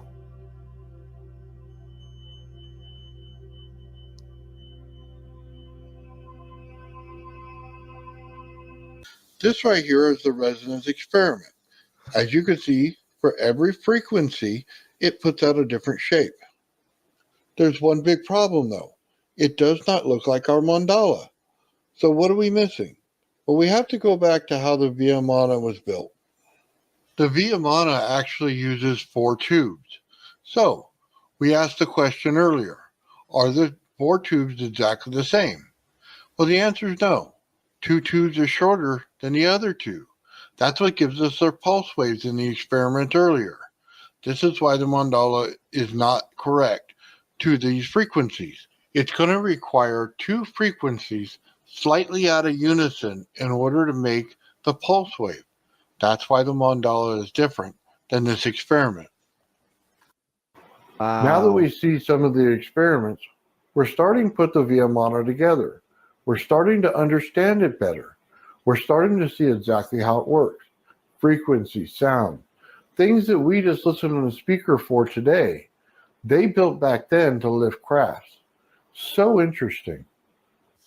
They preserved their legacy by etching it in the stone, and they built crafts like this. When we look at Viamanas, do we understand what they're made of? Often we see them with a metal exterior. Is that even correct? I want to show you this experiment here. This inventor uses high voltage on a craft, and then he uses a piece of wood. The craziest thing is it attracts the wood. So what does that mean for a Viamana? Does that mean that it's also made of wood on the inside? Let's take a look. Now, if I bring this wood stick close to it, I actually increase thrust.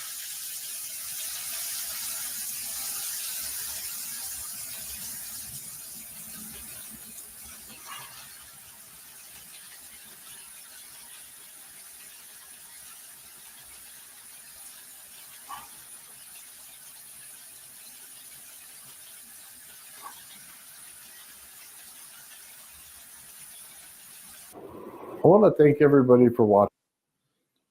So what he was doing there, by the way, he was just polarizing the stick. Every time it came around to it, because it has so little amps in that lifter and hit a very high voltage, it's a static electricity, but more than that, it's a polarization. So it's always attracted to the wood. Wow. This is a great video. There was some more in the beginning. You want to see the other part? Yeah. Yeah, no, I love this. This guy's awesome. So we'll go right over here. He's going to turn this on. I'll explain. Focus just on the tubes. Let's go ahead and look at the rest of the craft. Let's see if we can't use experiments to identify exactly what we're looking at. In my last Viamana video, I showed you this. A simple coil heated turns on a cylinder and makes sound. But I want to show you again before we start the other stuff so that you understood where it fits.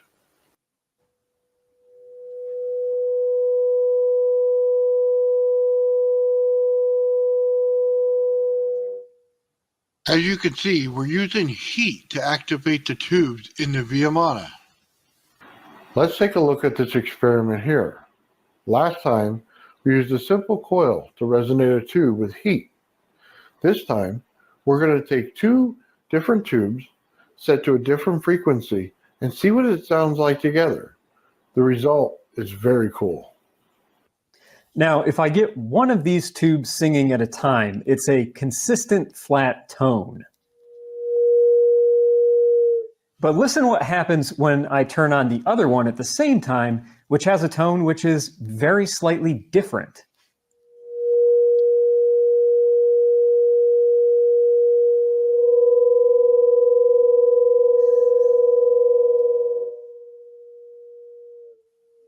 At this point, we simply just need to decide, are all the tubes the same or are they different?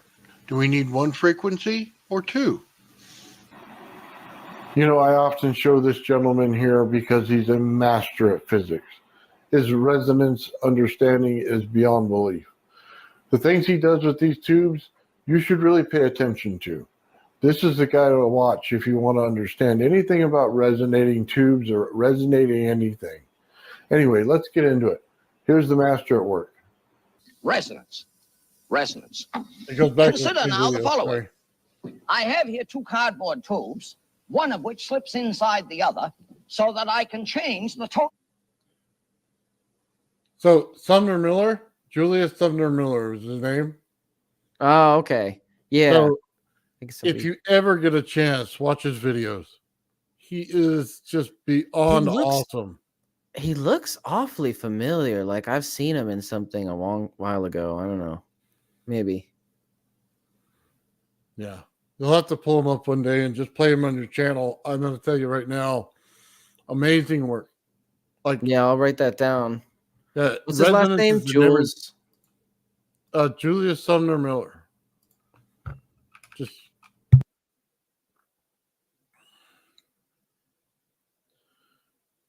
give me a second. I'm going to go back in my archive a little bit. What do you got for us? There was a force field one I wanted to show you because it's oh wow, talking about fields of plasma and it's inside a vacuum. Mm-hmm. So give me. Yeah, while you're pulling that up, I'll just commentate on your video real quick, because I love it, by the way. The Vimana video, and I've been meaning to research the Vimanas, and you just provided me an amazing video full of knowledge, and I love it. I know now more than I did before. So, like, I almost, honestly, I didn't research the Vimanas nearly at all. It's an interesting topic, and I want to delve into it a little bit at some point. So, with that, when you were talking about having multiple frequencies input into a plate, and that's why, we're only inputting one frequency into the plate for cymatics, and that's why we're not producing the correct Mandela. That, I don't know if it's a connection or not, but that calls to me the experiments with the resonant frequency healing device. And again, this is not medical advice, but there is a device supposedly that can treat cancer cells and make them explode on a microscopic scale, but not. They tried hundreds and thousands of frequencies, but they claim that they only got the device working when they tried a second interfering frequency. So that I don't know if that's a connection here, but that's important, and it just popped in my head. Well, I think it's important for your coil. If what we're talking about, when you put in one frequency, don't be so sure in the center of the coil is putting out a different frequency, and together they have the two frequencies. You need a pulse, and I'm not talking a pulse in the frequencies themselves. You need a separate pulse. It's a pulse wave, the speaker under it, a piezo under it, something like that. It acts as an amplifier to the two frequencies. Right. It allows them to combine successfully to produce one magnificent frequency. Is that the theory, at least?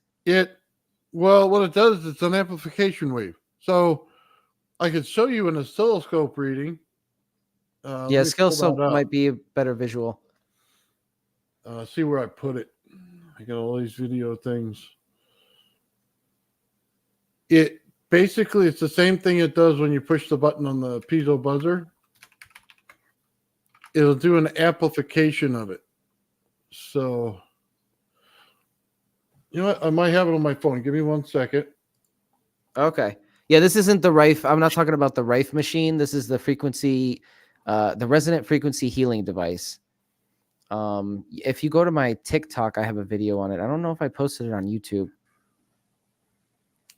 So, okay, here, let me put up my camera and I will share off of my phone. Okay, I gotta hit cancel here. Okay.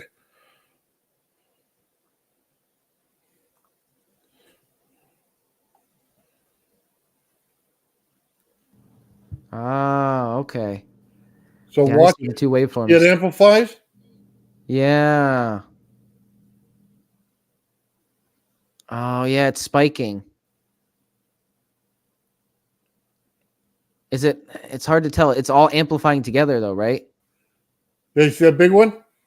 Yeah. It's what happens when you have two frequencies and you amplify them with a pulse wave. Now, this is me just trying to get the thing where I can hit it at the right time. I have them 180 degrees or 90 degrees out of phase, however you want to say it. They're just out of phase because it starts to blow up stuff in my garage. Yeah, both of the waveforms, it looks like in sections of the wave are amplifying and just spiking like crazy. And it seems to be shifting from one part to the, like it's going like in a timing, like back and in the middle, and then they try to amplify together. Sorry, it's not such a good picture on this. I should have downloaded it. No, but it gives a good visual. This is exactly what I needed to visualize what you were talking about. Yeah, see that big one just happened. Yeah. Oh, yeah. And every once in a while, there's a real big one. So it's little tiny spikes and then a real big spike. So what you're trying to do is, if I hit the piezo buzzer on this, I'm amplifying both waves simultaneously.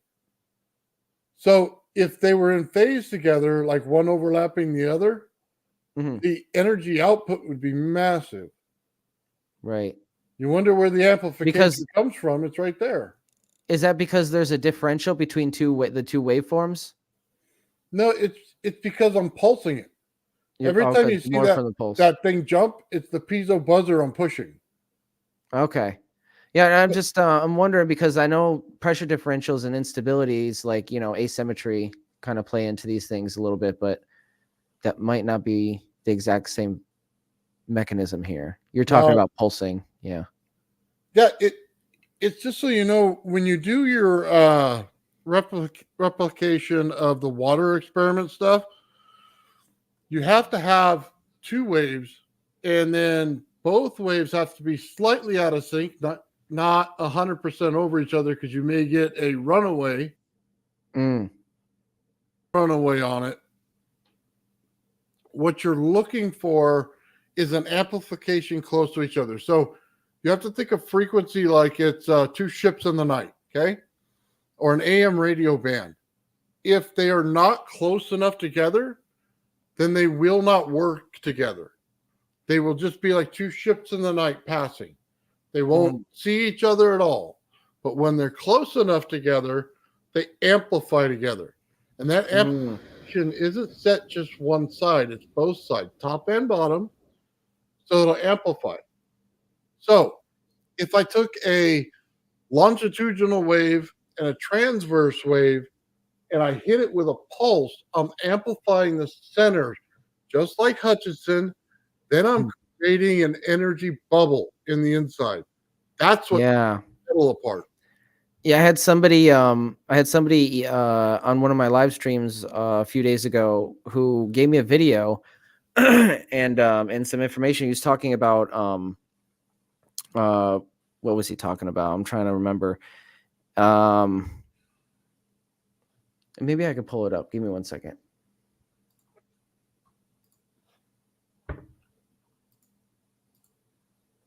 But anyways, he was talking about the Casimir effect and how there's a different version of the Casimir effect that can happen in electrical components when you have, say, two things close to each other at a micro scale. And I don't know, maybe that's, you know, the two frequencies or two waveforms being so close to each other that they create kind of like a charge between them, and then you just spike them and they produce an enormous amount of output. Well, mine's like, so what I'm trying to do is take the Tesla coil, right? And you remember what I told you, it has that buildup, and then you output it at the end. Well, you're trying to create that frequency to jump it right before it goes to the discharge state. Okay? That's what you're looking for. That way, the amount of energy in the system is massive. It's like Bedini's spike. You saw the bell ring, right? The wave that comes up like this, and then it gets bigger and bigger, and then boom, it outputs. That's the ring, Tesla coil ring. Right. When you amplify it at the top of the ring before it drops, you're going to get a massive output. Right. So yeah, it's like timing and not just timing, but knowing when to tap it, you know? Yeah. A lot of people just like, oh, they got energy, I'm gonna tap it right away. But no, you gotta take your time with it. It's like it has to be like a firecracker in your hand. You can't have your hand open a little bit, okay, like this. Can't have it like this. You have to have it shut, and you have to have it ready to explode, and then boom, it has to hit at the right time. So that's kind of the whole key to one of these things when you do that is the amplification of something. And if you understand that, then you understand why he's getting so much hydrogen. Because if you do create the one wave, you create the second wave, which is like a back EMF ring. So the rings one side, ring the other, but you can amplify them in the center of that, and then it'll create the cut. And it splits both right away with that amplification, you know what I mean, with the pulse. Right. But it does the same thing in the Great Pyramid with the water underneath it. It's still hitting the top of that cavity wall. It's still coming up and hit it and creating a pulse wave. So when I say pulse wave, I don't mean like a wave in your DC signal. That's not what I'm talking about. It has to be a physical pulse wave, like a speaker puts out or a piezoelectric disc puts out. And that's your amplification on top of the waveforms that you have. That's interesting. So yeah, you can't just be inputting a tone generator. You have to actually have some kind of a force behind it, huh? Yeah, you could put it in a tone generator. Just understand that you're going to have a separate pulse. It's not going to be the pulse in there. It's not going to be the DC pulse. Not any of that. Like I said, just put a speaker under it and then, bump it and then find out what happens. That's why I tell you, put it on, a little bit of DC, a little bit of Thunderstruck. You know what I mean? Right. It's a vibration. Yeah. Get your frequencies really high and then bump it, because that's what you need. So I have another video for you. Did you have your video, Ben? No, it's somewhere lost in one of my live streams. I don't remember which one it is. Gotcha. I'll show this one. We're talking about a little bit of a force field here. So the whole premise of this is that, are we getting any closer to making this thing, right? And creating a bubble around it. And it's with plasma.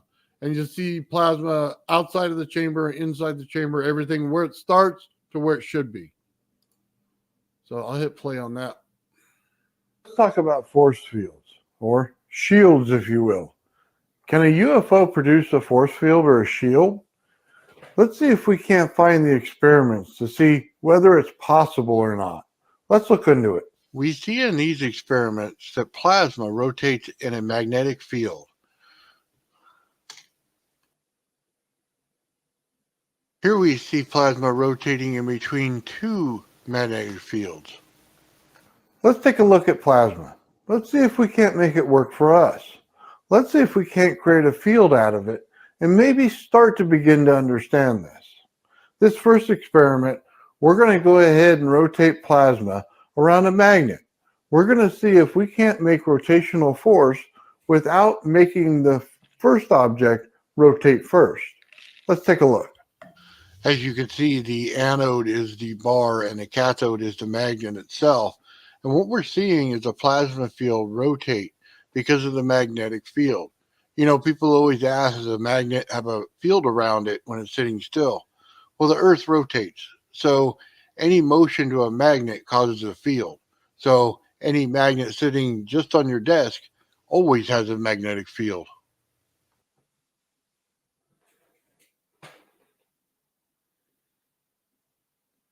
Another interesting thing about this is how the plasma flows here. It's flowing inside, not outside of the magnet. That's because we're in Earth's atmosphere. Once we get this in a vacuum chamber, it'll actually start to flow on the outside. The exact same thing we're looking for when we have a UFO in space.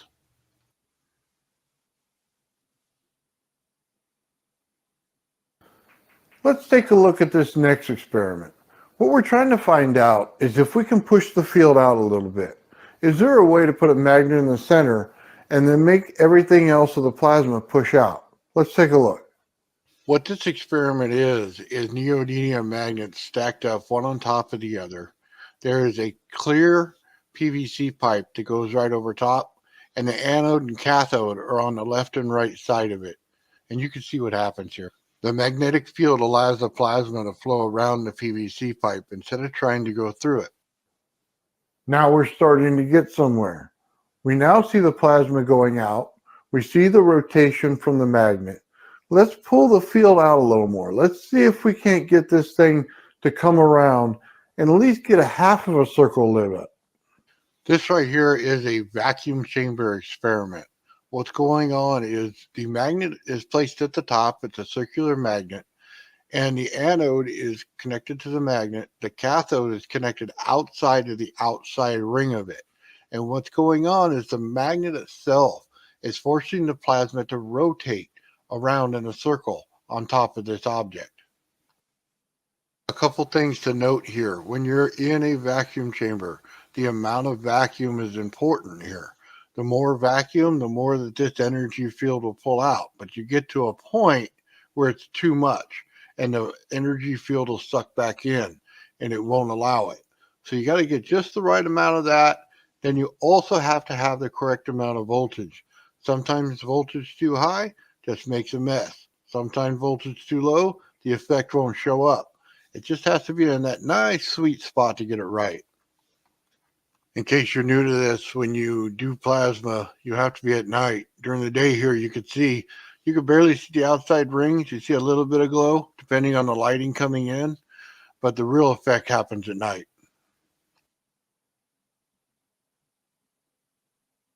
That's pretty. We're now starting to see the field create. We're seeing the rotation of the magnet. We're seeing that it itself rotates the field around. Now, let's see if we can't expand that. Let's go a little further out.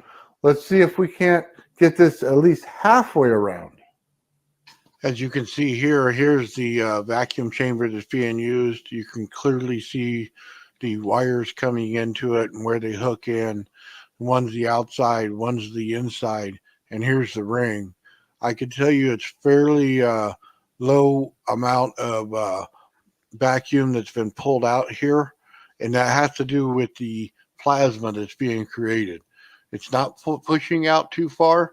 It's just barely sticking in there right between the two. That's how you could tell how much vacuum's in this chamber. Now you can see it starting that's cool.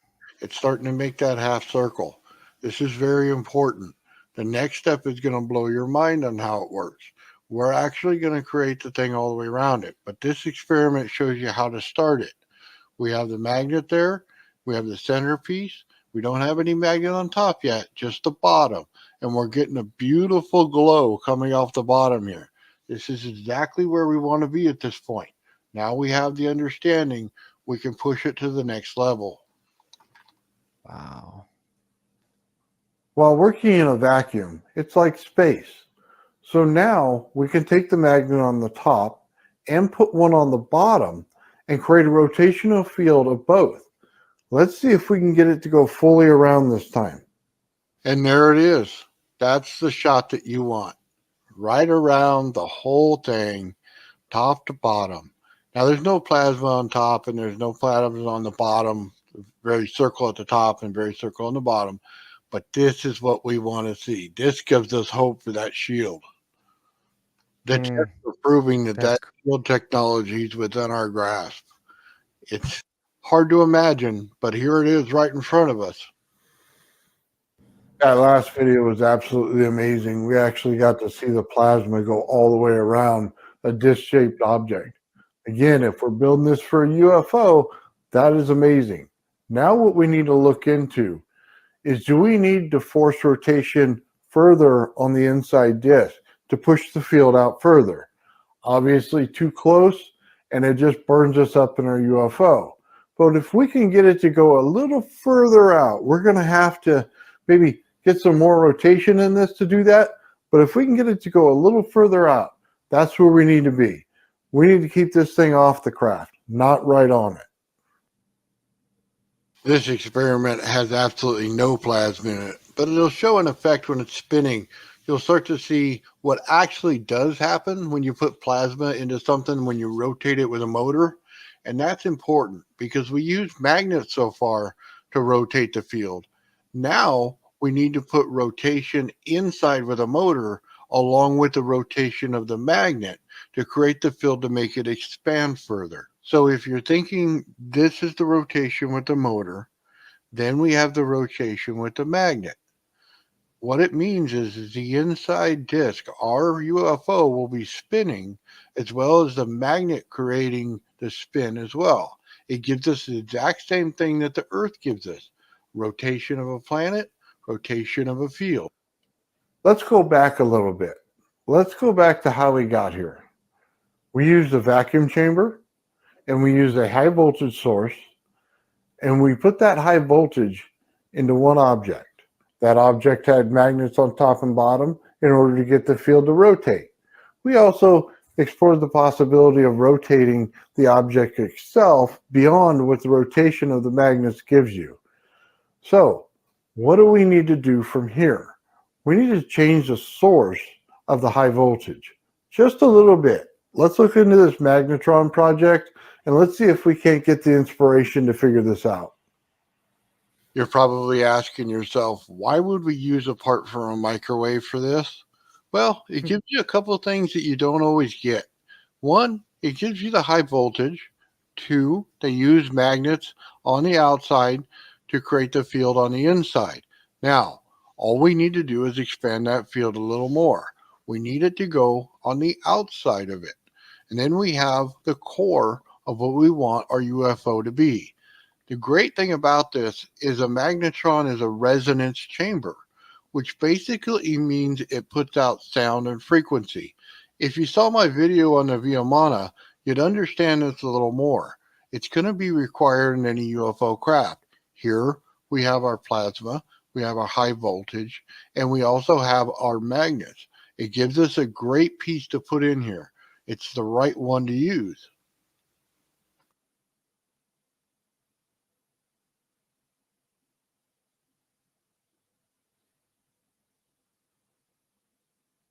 We are going to have to modify this. We're going to have to cut out the bottom and suspend the anode right in the center. We're also going to have to take all the little railing parts that you see all the way around this thing and bring them all the way down our tube.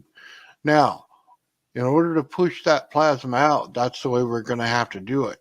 It's going to take the vacuum of space to pull them out a little more.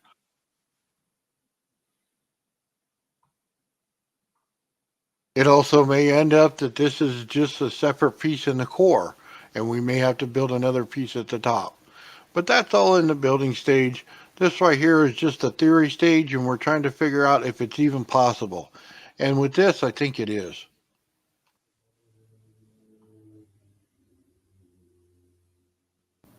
Somebody said Tony Stark reactor. Plasma field. Yeah. UFO. Yep. Well, it has to do with the structure of it itself. It actually produces everything we need in our environment right now on Earth. The Earth has a plasma field around it right now. So why not use the same thing? And as we're traveling... Sorry, Ben, I had to pause it. I got in trouble for the last part in this video because one of the creators really has this big channel now, and I can no longer use part of his video. Oh, that sucks. It's okay. No, we'll get there, and we'll just move on to the next video or whatever. Yeah, sorry about that. Oh, that's all good. I liked your videos. I really think you've upped your game on your production quality and all that, and the information is very informative and fascinating. So it's all the stuff that I would watch. Yeah, I love that that magnetron in the vacuum right there, where it's like opened up and you can see it. It totally blows your mind of what's going on in there. And I like how you break down things for a more general audience, like I try to do. And you do that for me all the time, like break things down so I can understand them. Like you were comparing having to spin the craft and the field at the same time. Like the Earth as a body has to spin and its field spins at the same time. I thought that was brilliant. Yeah. Spin at different rates. So I always wonder when they calculate the speed of the Earth, do they do it based on the Earth's surface or they do it on the field on the outside? I'm not sure. That's a good question. I think they do it based off of the surface, but I'm not positive. Because the stronger you get to the core, the more, or the more you get to the closer you get to the core, the stronger the magnetic field, right? Yeah. That actually tells you which side's positive. Positive side is always the stronger side, and negative is always the weaker. We often consider the outside of of our Earth to be the positive, and that we're standing on the negative, but that's not true. The inside of the core is the positive, the outside of the field is the negative, and we are on a dielectric plane in between, like a capacitor. So it's completely different than what people think. You got to remember that, I don't want to say it, there's more ocean underneath the surface of our planet than there is on the surface of our planet. So rocks take in water. So if you take granite and you put the side, just a little bit of it into the water, water will suck up into the granite. And that's what happens under the surface of the Earth. So if we ever get to the point where the gravity on Earth is less and we're getting taller, which we're getting now, which we go into the age of Aquarius. So it makes you wonder, if gravity becomes less, the water on the Earth will come up more and we'll be underwater soon. So when you ever watch BurnEye's channel and he shows you all the videos of all these great places and how they look and the edges that just drop off, do yourself a favor. Take that with a grain of salt and look at it like it's underwater. Then it all starts to make sense, because you have water flows that go through things. They shape the rocks. You have cavities in the wall. They're not for birds, they're for fish. And then you can start to see exactly how the water flow tore through this place in ancient times. And then you can also see where the ground, where it looks like rocks stacked upon each other, they're just funnels or vents from underneath the ocean, where the actual magma and stuff was under there, putting heat under it and having a vent pipe. So it's completely different when you look at it through a different lens. Then you start looking, you go, okay, well, these civilizations are on high of a mountain, right? And they have spots where they can make food and stuff. Well, that doesn't make any sense until you put water all the way around it. And then you say, well, no, it makes sense, right? Now we have this, tip of the earth thing. People have to live, and they sit on top of that because there's water all around them. Absolutely right. Now that I'm thinking about it, there are these ancient cities, right? And they're at the tops of these tall mountains. But if you fill that, cavity with water, it makes sense, Then do it in reverse. Say, okay, well, let's take the water away some more. So now we get closer to where the ocean floor is more of on the surface of the earth, right? Now you can understand it, where gravity must have been much stronger at the time, pulling the water back into the core of the earth. Therefore, the civilizations there were okay. You know what I mean? They were able to habitate that area. And you see that, what is it, in the Bahamas or something like that, or through that area, there's a bunch of sunken cities under there. Wow. When we talk about the pyramid of Egypt and we ask what it does, I always ask the question, was it terraforming? Because anytime that you have an object that pulls in energy and pulls it down on the pyramid, is what it's doing. It's not shooting it up. That's a misconception. The energy's coming down, and it's coming down to the pyramid, and then it makes that pyramid suck to the ground more. So is it increasing the gravity on the earth? Is it terraforming our earth in order to change the gravity? Because the pyramids are everywhere. Wow. That makes sense too. That's something that I never heard about, but that makes sense. If it is pushing down to the surface more, it clearly has to be having some kind of gravitational effect, and that gravitational effect does affect other things in our ecological systems, like the water, like you said. So that's mind-blowing right there. So you got to think of it like this. Anytime you take the amps out of something and you put mostly volts, it becomes charge. It no longer creates a magnetic field. It creates charge. Therefore, the charge, just like any object that you put on something, like if you put tinfoil on the countertop, on wood or anything everything, and then you hit it with electricity, it automatically sucks down because it's creating charge between the surface because there's no amps in it. It's high voltage. No real amps. It's creating a charge, and there it's putting pressure. I have a little UFO experiment that I do. It's just a paper lifter. You put it on there, and you can get, it weighs grams. You can get pounds of force out of it. Wow. Now this makes sense too. Like what we see pyramids on Mars, for instance. You know, the Earth's magnetosphere plays an important role in forming our atmosphere and life on this planet. So, yeah, Mars doesn't need nuclear weapons. They need a moon. Yeah, but they have 2 moons that are like asteroid catches. They literally need a big moon. It has to do with tidal force. If all of your water is in the rock at the center of the planet, which, by the way, the Mars rover goes down, 6 inches? I mean, that's pathetic. Look, if all the water's down there and it's condensed towards the core, right? What do you need? You need a tidal force to bring that out. You know what I mean? You need the water to come out like this and stay on the surface. Otherwise, it's going to stay close, sucked to the planet. The problem with Mars is it doesn't have a big enough force on the outside to pull that out. You know what I mean? We get tidal force with us that brings in the water level. So if you live next to the water like I do, the water goes down, and then the boats sit there, look like they're, sitting out of water, and then the water will go back up. It's just the tide. You know what I mean? Completely changes something when you look at planets. Yeah, it does. What's your opinion on the moon? Do you think it's a hollow structure of some sort? You think it's, manufactured? It's like Swiss cheese. Like Swiss cheese? And it probably has holes in it? Probably has a giant cavern in the center. Oh, okay. Just got giant cavities. Do you think it was formed from the asteroid belt? No, I think it's a capture. It's a capture. And I'll tell you why. What does that mean? Basically, capture means that it was an object in the solar system and it came by too close to Earth and we stole it and it stayed with us. And I say that because there's spots on our Earth where it has the crust of the Earth and it has rings. So they're not full rings around the entire Earth, okay? Like you would expect. What are they?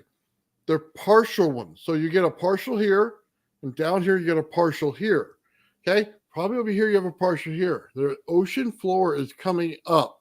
And they say every time they check the record in that area, they say this was the bottom of the ocean floor at one time. There is not a force on this Earth great enough to pull that. You must have a moon or something like that. Yeah, an external force. Yeah. So if I say it's a capture, it's because it goes around and it's like a guy swinging a hammer, okay? He extends his arms, okay, with the hammer, and as he spins, he goes in, it pulls out further at some point, and then as he spins, it pulls back in a little bit, then it pulls back out. You get what I'm saying? It's causing his body to sometimes take on the gravity, sometimes it's the actual hammer itself that pulls the gravity out. And that's exactly what a capture would do. So when you do that, it's going to leave scars on the surface of the Earth, where the ocean now becomes the surface of the planet in those areas. So you'll see it pull. So the story goes in cuneiform, if you look at it and read the story, is that there was a planet in between Mars and Jupiter, and it got hit by something or hit a moon or whatever the deal was. It blew up the planet, and it was mostly a water planet or something like that. And then they habitated both Mars and Earth. So they were the original, which makes sense if you look at, we're in the best zone or whatever they want to call it of where Earth is. Yeah. At one point, there would have been a planet that was there that was in that Goldilocks zone that moved out to a zone where it was no longer the Goldilocks zone, right? So that then they say, okay, there was people on Mars, or Mars people, whatever you want to call them. It went from one planet at the Goldilocks to the next planet at the Goldilocks to our planet in the Goldilocks. The next one is Venus that would show up in the Goldilocks zone. You know what I mean? Yeah. And it pushes the other planets outward. Wow. And this, I'm assuming this happens in cycles, like through the zodiac symbols. Yep. Yeah. All of it's tied together, man. Somebody back in the day knew way more than we did. You know what I mean? Yeah, and we just ignore them today. It's ridiculous, or at least most people do. Check it out. It's because of the simple fact that the world undergoes a part where the water comes to the surface and wipes out humanity. Then it comes back and goes down. We rehabilitate everything, and then it does it again. So we only have so many years to learn things before we got to get off of this rock for a while or live in the water under it. So right. Yeah, we're on a timer here. Yeah. So we got to figure it out and, get away or simply find a way to live with it and go underwater. Right. Or reactivate the pyramids to terraform everything, Yeah, but things are in cycles because it has to do with planetary cycles. That's why they always look for Planet X. Right. Well, I mean, we're really close to anti-gravitics, We're really close, and it's not going to be far off. And I know I'm going to sign me up for being the first to go explore the solar system with you. So, right on. Well, you got a video, Ben? Let me see if I can pull something up. Yeah, I might have something. Give me 1 second. So, I did have, it's not a video, but I did have Elijah, a viewer, on the other night, and he's been sending me a lot of his notes, and they're very highly detailed notes, and some of it has theories and ideas regarding some Bedini circuits and other free energy circuits. So I wanted to take a brief look at that because I didn't get a chance to take a look at it yet. And then while I'm doing that, I will pull up a video as well for afterwards.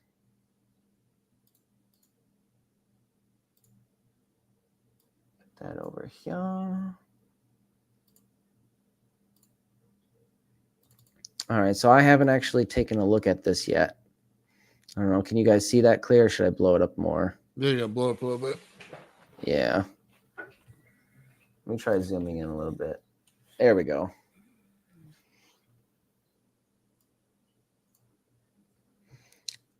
All right, so I was just going to go over some of his notes because, it's kind of hard to read a little bit, but every once in a while he'll have like an idea in here in some of his notes that is fascinating. So 0-point energy, see Garrett model.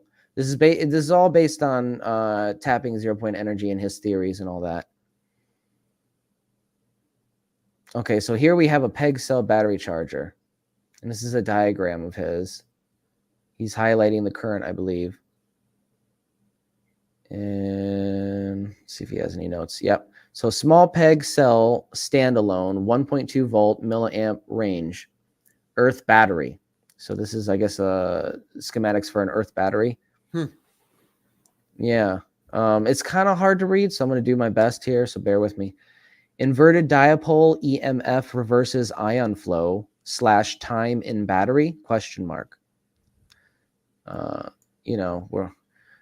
It's probably just a question he had in his notes. We all have them. Write them down. A small input energy of a few milliamps can output 100 volts per amp, or is that /amp, through the, I can't make out that word. Something responsive via back EMF. So again, we have this pattern of back EMF being utilized. Okay, hold on. 100 volts over M. It's over millivolts or milliamps. It says 100 volts and then /amp or 1 amp, something like that, right here. It's over milliamps. Oh, it's over milliamps? Yeah. Okay, so that's okay. Because he's talking about flyback circuits, so it's high voltage, low amperage. Okay, yeah, the scan. He did say the scans are a little low quality, so I apologize. He says, I have witnessed this in Joel Lagasse. Lagis YouTube channel. We can use Earth's electrostatic potential of 100 volts, yeah, I think you're right, milliamps. Well, of course you're right. Yeah, that's why I have you on with me to teach me. But anyways, he says you can use the Earth's electrostatic potential of 100 volts with altitude to supply back EMF to enable quantum tunneling of electrons in the PEG cell. Furthermore, EMF interference can create virtual parentheses need particles to decay into DC as seen in Garrett's model work with oscillator to create virtual 0-point energy. So that's all fascinating. He's got some really detailed notes here with all the math. Was he talking about an antenna there when he was talking about that? Because I thought he was talking about atmosphere. Did I hear that right? I don't know, honestly. He said we can use Earth's electrostatic potential of 100 volts with altitude to supply back EMF to enable quantum tunneling of electrons in the PEG cell. So with an antenna, altitude, so it's altitude, yeah. Yeah, it has to be, right? Yeah. Yeah. Okay. Oh, that's a good catch there. I didn't even catch that. Thank you. Well, it's like Bedini says, you put two poles out, put a wire across the pole, and they'll pick up energy. It's the same thing with an antenna. And it's in potential form. It's not AC or DC. Again, AC and DC are man-made. This is in potential form, so it's Earth energy. You can see his diagram describing the Casimir cavity, as he calls it. On a I believe this is on a quantum scale. He's creating like this Casimir type effect. It's like a different type of or a different way of obtaining the Casimir effect rather than just putting two plates real close to each other. I could be wrong, but he was describing using the Casimir effect in the actual circuit in a different way. Well, let's say, hold on. Was that aluminum, silicon, oxygen? Palladium, yeah. So yeah, he's making a battery. Yeah. And quantum tunneling, same thing. Mike Faraday was talking about. He was doing with his battery. Yeah, it's putting them together. Battery too, right? Yeah, it's putting them together to cause a reaction without any moving parts or anything injected into it. That's normally what one of these batteries is, and it uses quantum tunneling. But if he's saying he can use it by energizing and put something into it, you know what I mean? He expects the output to be higher. Now, it's a cold energy. When you're talking about high volts and low amps, it's considered the cold side of energy, not the hot side, because hot side comes with amps. So he's definitely got something going on there that's good. Yeah, I told him, I'm not certified to check his math by any means, but I'll do my best in trying to relay some of this information for him and going over some of it with the audience. Well, he's talking about structures here. Right here. I've always had a dream about structures, man. Always. Oh, check this out right here. Is some kind of molecule. Yeah, I'm looking for it because he's probably taking. Trying to see because he looks like a crystalline structure or something's going on there. Yeah. Quartz. SiO2 quartz. There you go. The movement creates electrostatic charge, assisting lift. Hexagonal microstructure teleports electrons down like with Garrett's model. Work, thus assisting lift. See something work. It's kind of faded out there. Wiring is, and then that's faded too. Back EMF, one wire circuit. Grabenikov, yeah, his he's referring to Grabenikov right here. That's what's scratched out. He has it written over here. Okay. And if you don't know who Grabenikov is, I believe he's the guy who was working with the Beatles, right? Yeah, working with the Beatles. He also made the box where you could put a rock on top of it and it would just lift off. So wow. If we have a chance, take Brennikov's work, and I'll try to make a video of this where it lifts off, and then watch Hutchinson's lift off of his stuff. They're eerily similar. You can literally put them next to each other, and you'll see them lift off the same way, and they both have a rotational spin to them. Okay? Right. It's absolutely brilliant. It nullifies any stupid person with some orange little ball on a string. It tells you conclusively they're making them the same way. You know what I mean? Right. Right. It proves the theory without you even knowing they were connected. Two people, two different places, two different things, but they do the same thing exactly. So we have a viewer who is asking, what is the PEG cell? I know the MEG cell, but not the PEG. And I'm honestly not familiar with it myself. So what we're going to do now is ask Leonardbot, which is my always my favorite go-to. AI action. Yeah, you guys can access Leonardbot too. It's lenr-bot.com. I'm going to put it in chat. And it stands for Low Energy Nuclear Reactions. And it was designed by some of the anonymous affiliates at the Martin Fleischmann Memorial Project community.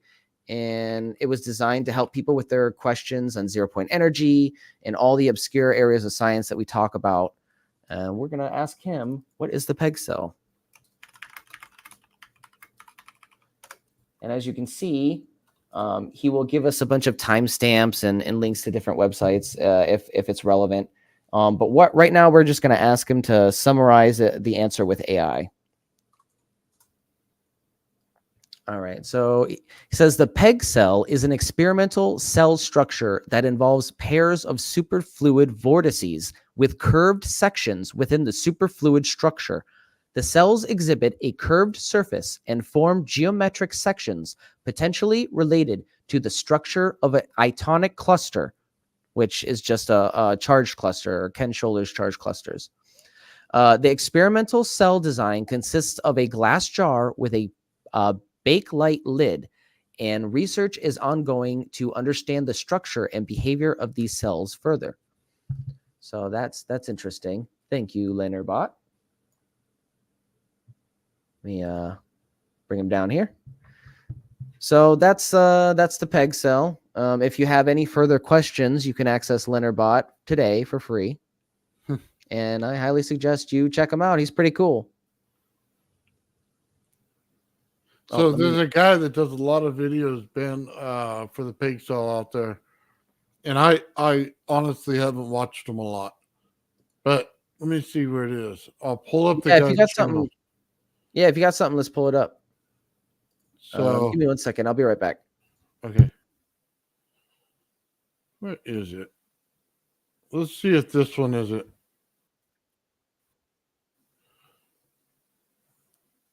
So share the screen here. Sorry, guys. Give me just a second. Experiment that turned out to work very well. I tried to use the PEG cell as a reactive X electrode. So basically, as I've been doing with some previous videos, I've demonstrated and talked about the importance of reactive power and what it can do and what it cannot do. So watch previous videos if you don't understand what I mean about building a capacitive power supplies and all the benefits into doing that. So I figured, hey, since this is an electrode, it's got capacitive properties and it's self-regaging, it would be good for a reactive power supply so it could drop my current, because we always need a trigger, folks. There's no free lunch, but we need a little bit of real power to maintain our dipoles and run our switches and that sort of thing.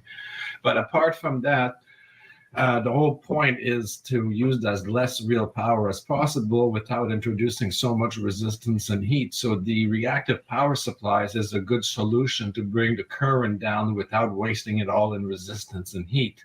So not only does this PEG cell work excellent at doing that, but it also works at contributing maybe a milliamp or so of that current. So it contributes as well and limits our current input to a workable levels that we want. So what I did is this is basically just driving a regular AC to DC 12-volt power supply. This 12-volt power supply scaled really down with the reactive power running only at milliamps thanks to the PEG cell, is going into this high voltage, high frequency generator here for neons and whatnot, and it's charging a series of capacitors, a total of 28 UF at 1000 volts.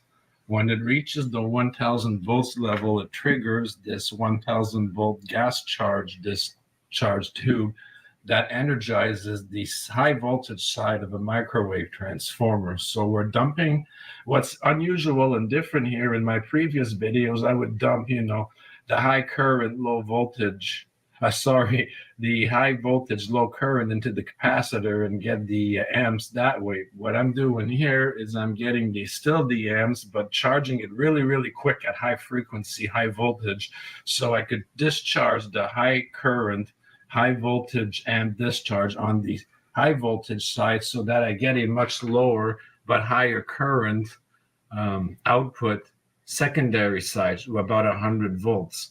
So that 100 volts right now goes to the output of a charger. But to show you the demonstration, I got a large capacitor to drive a motor to show you. My point is how it's very nice to be able to use very low current drives to be able to generate high current pulses with the help of transformers and capacitors. But I'm kind of doing like the Tesla thing, but in reverse, It's really, really effective in reverse as well if you know what you're doing. So on top of that, during the discharge spike, I take the inductive kickback with the reverse diode and send this into the high voltage side of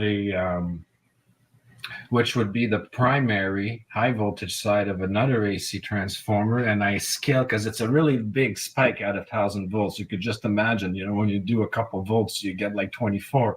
So this is a big, big spike, but still an inductive kickback. So I make it more manageable with this transformer, which steps it down to about 24 volts, and I rectify the secondary lower voltage, and that's also an additional system that goes back into the charging. So what I'm doing is I'm also recovering the spike from the generated burst. So we've got a few mechanisms at work, and it works very well. So I drew up a schematic to help folks understand here. The lighting is bad. Let's see if I can change the angle a bit here. But this is the PEG cell battery charger. So the PEG cell here acts as your reactive, and it's a limiter. So you get milliamps limited output. This goes into a small DC transformer, just enough to drive the high voltage neon transformer. There's the high voltage cap dump. And I will post the schematic at the end of the video. Just wanted to show you this. So now the whole point is really cool. So I'm going to plug this in to the mains here. You could use, my whole idea was to try and build an efficient battery charger that I want to charge my battery eventually down the line with the mains, because that's what I have here. But I'm sure you could use an inverter or anything else, but it's just convenient for me. So I'm going to plug this in, and I'll show you these cap dumps. It takes a few moments to charge. There you go. Let's see, right away the motor spins.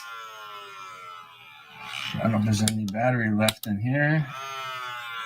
So we get really high current bursts when it does kick in, 81 milliamps, because these are serious discharges, but this is smoothing out a big capacitor. But I'm just showing you what little, and this is what's going on here.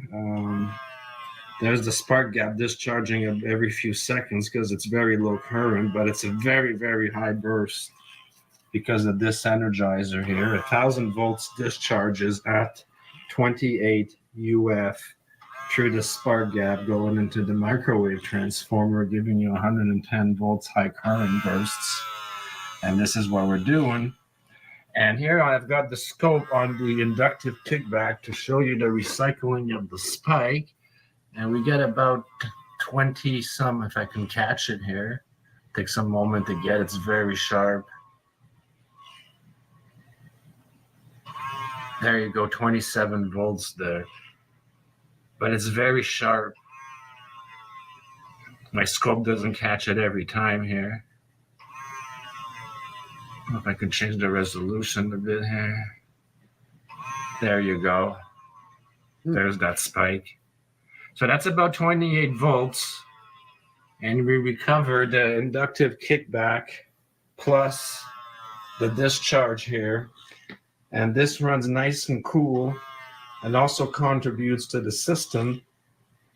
So all in all, a pretty good system, I would say.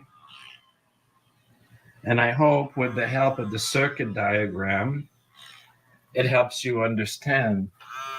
Now, something maybe I should save for another day, which I haven't done here, but because I'm not planning to use the motor, but if you take one of the inputs, like let's say the plus of the motor that goes in here and put it through the primary of another transformer, on the secondary, you'll read, like I was reading close to 100 volts of RF just coming in. So I could use that as an additional system and re-gauge back in, but I'm not really looking into building generators right now. But if this were to spin another generator, you see what I'm getting at, recycle the RF as well into an LC circuit. But for now, this is going to go into a battery instead. But I just want to show you those discharges, which are working very well for very, very little milliamp input here, thanks to the PEG cell's reactive stage. So I hope you understand, and I will post this circuit diagram at the end of my video so you all can see what I'm doing here. And again, I must emphasize, no free lunch, folks. We have to put in a little bit of real power to maintain our diodes, our dipoles, and run our switching and our power supplies. All can be very low current, and we let the capacitors generate the higher current discharges through the various mechanisms. So something else I want to do down the line here is set up another tap for the one wire. I'm not even interacting with that yet. That's another whole system. That could charge another 100 volts additionally, a few capacitors, and then put that back into the system. But one thing at a time. This is pretty cool, I think, anyways. Really recycling every part of that spike back and front, basically, at minimal losses.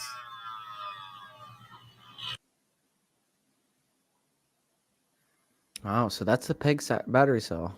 Well, it was a circuit, but the PEG cell was just a little cell that he showed the big tube. Mm-hmm. Give me a minute. I'll pull this down, and then I'll just see if there's an individual PEG cell. Sure. So go ahead and take it for a minute, Ben, and I'll be right back. Yeah, this will be a good segue into our sponsor segment. I'm contractually obligated by Lenny, LennyBot, to do a sponsor segment for myself. So if you aren't aware, we have a merch shop on Streamlabs. Hey, Gerald. So our merch shop has a wide variety of fun merchandise that you can buy and help support the channel Beneficence TV and my research. Right now, I'm wearing the Legends of Renewable Energy t-shirt. As you can see, it has Marco Rodin, it has Jordan Collin from Alchemical Science, it has Malcolm Bendel and Randy Powell and the Thunderstorm Generator, and also we have the Benefactor Beverage Containment Unit for all your beverage needs. It keeps it hot, it keeps it cold, ice not included. That's all I got. Okay. Are you guys shutting it down? Is that what the idea was? What? Were you shutting it down? Okay. No, we're talking about the PEG cell. Do you know anything about it? Yeah. Joel Legacy's PEG cell? Yeah, we're watching a where we use it. Can you explain the PEG cell? It's kind of like turning DC into AC. Well, not really. It's a system he uses that has capacitance that flips the pole. It's very interesting the way he's using it. He's not using it as a battery. He's more using it as capacitive link that flips the pole in his circuit. At least that's the way I understand it from the way he was explaining it. Okay. So I don't know. He's using the PEG, which is polyethylene glycol, and then he's mixed a little bit of carbon with it, from my understanding. And then I don't know what else. But it's... Go ahead. I have a video if you want to see it. Yeah, if you want to throw it up. I've seen most of his videos, but by all means, let's break it down. To address them as good as I can, but sometimes, in the comments it can get pretty messy, and there's been some repeated questions, so I'll try and get the most out of it. So a lot of people want to build the peg cells, and they want to know what works best, what doesn't work. So the main ingredient is the what I use is the peg electrolyte as the solid. And it's this stuff here. In Canada, it's Restoralax, okay? It's this right here. And the ingredients here is, people are asking for the active ingredients because you have to have 100% poly, I have a hard time with that word there, but it's 100% polyethylene glycol 3350. And here it is right there. So that's all it is. And sometimes some of this stuff in other countries has medicinal ingredients that mix into this, and it's not good. It nullifies the effect. So you have to be very careful that it's 100% peg, okay? Now, this stuff here is pretty expensive, folks. And what I've realized is here in Canada, there's another in, it's called Option Plus at Guardian Drugstore. It's essentially the same thing at half the price. Obviously the same company because they're literally identical, but different label. But the same thing here, the same composition. And yeah, so now you want to know how to prepare this. So people were asking about the composition, and because obviously I have all these different cells, I never came up with quite a standard for it, but I'll give you some pointers on how it happens. So let's say I want to mix this little cell's worth. So maybe a few spoons of PEG electrolyte, and I would mix that with a few drops of hot water. Now, what seems to work best is when it becomes melted into like a translucent paste, okay? Like an oily translucent paste. What happens is if it's too thick, like very pasty, when it dries out, it tends to get chalky and break apart. If it's too watery, it just doesn't really dry out. So you got to get that perfect paste. You'll see what I mean once you start constructing them. So I found out just a few drops of water, hot water, by the way. And later on, I found out that it was easier to just use an old pot at low heat and just melt that all in there. So optionally, you could build the PEG cell with just the PEG, and it will work. The electrodes, magnesium, and conductive carbon. But I've experimented with various. You could substitute the magnesium with a aluminum foil, and it does the same thing. You could use zinc and copper if you don't have conductive carbon and magnesium. You got about the same thing. So that's about as far as I took it with experimenting with different electrodes. Now, obviously, you're going to want to make sure your cell dries. You could take a few days, test the continuity to make sure there's no measurable resistance. We've discussed in previous videos, always going to have the moisture of the air and whatnot. So there's always, even if the meter can't measure it, there's still that minute amount of it. So not really relevant, but just to put it out there, of course, you know. So the important part is that the meter has no continuity, and even at the highest range, it doesn't measure a resistance. It's a good indicator that they're properly as isolated as they can get anyways. So that's a big part of it, is to keep your electrodes isolated for proper operation.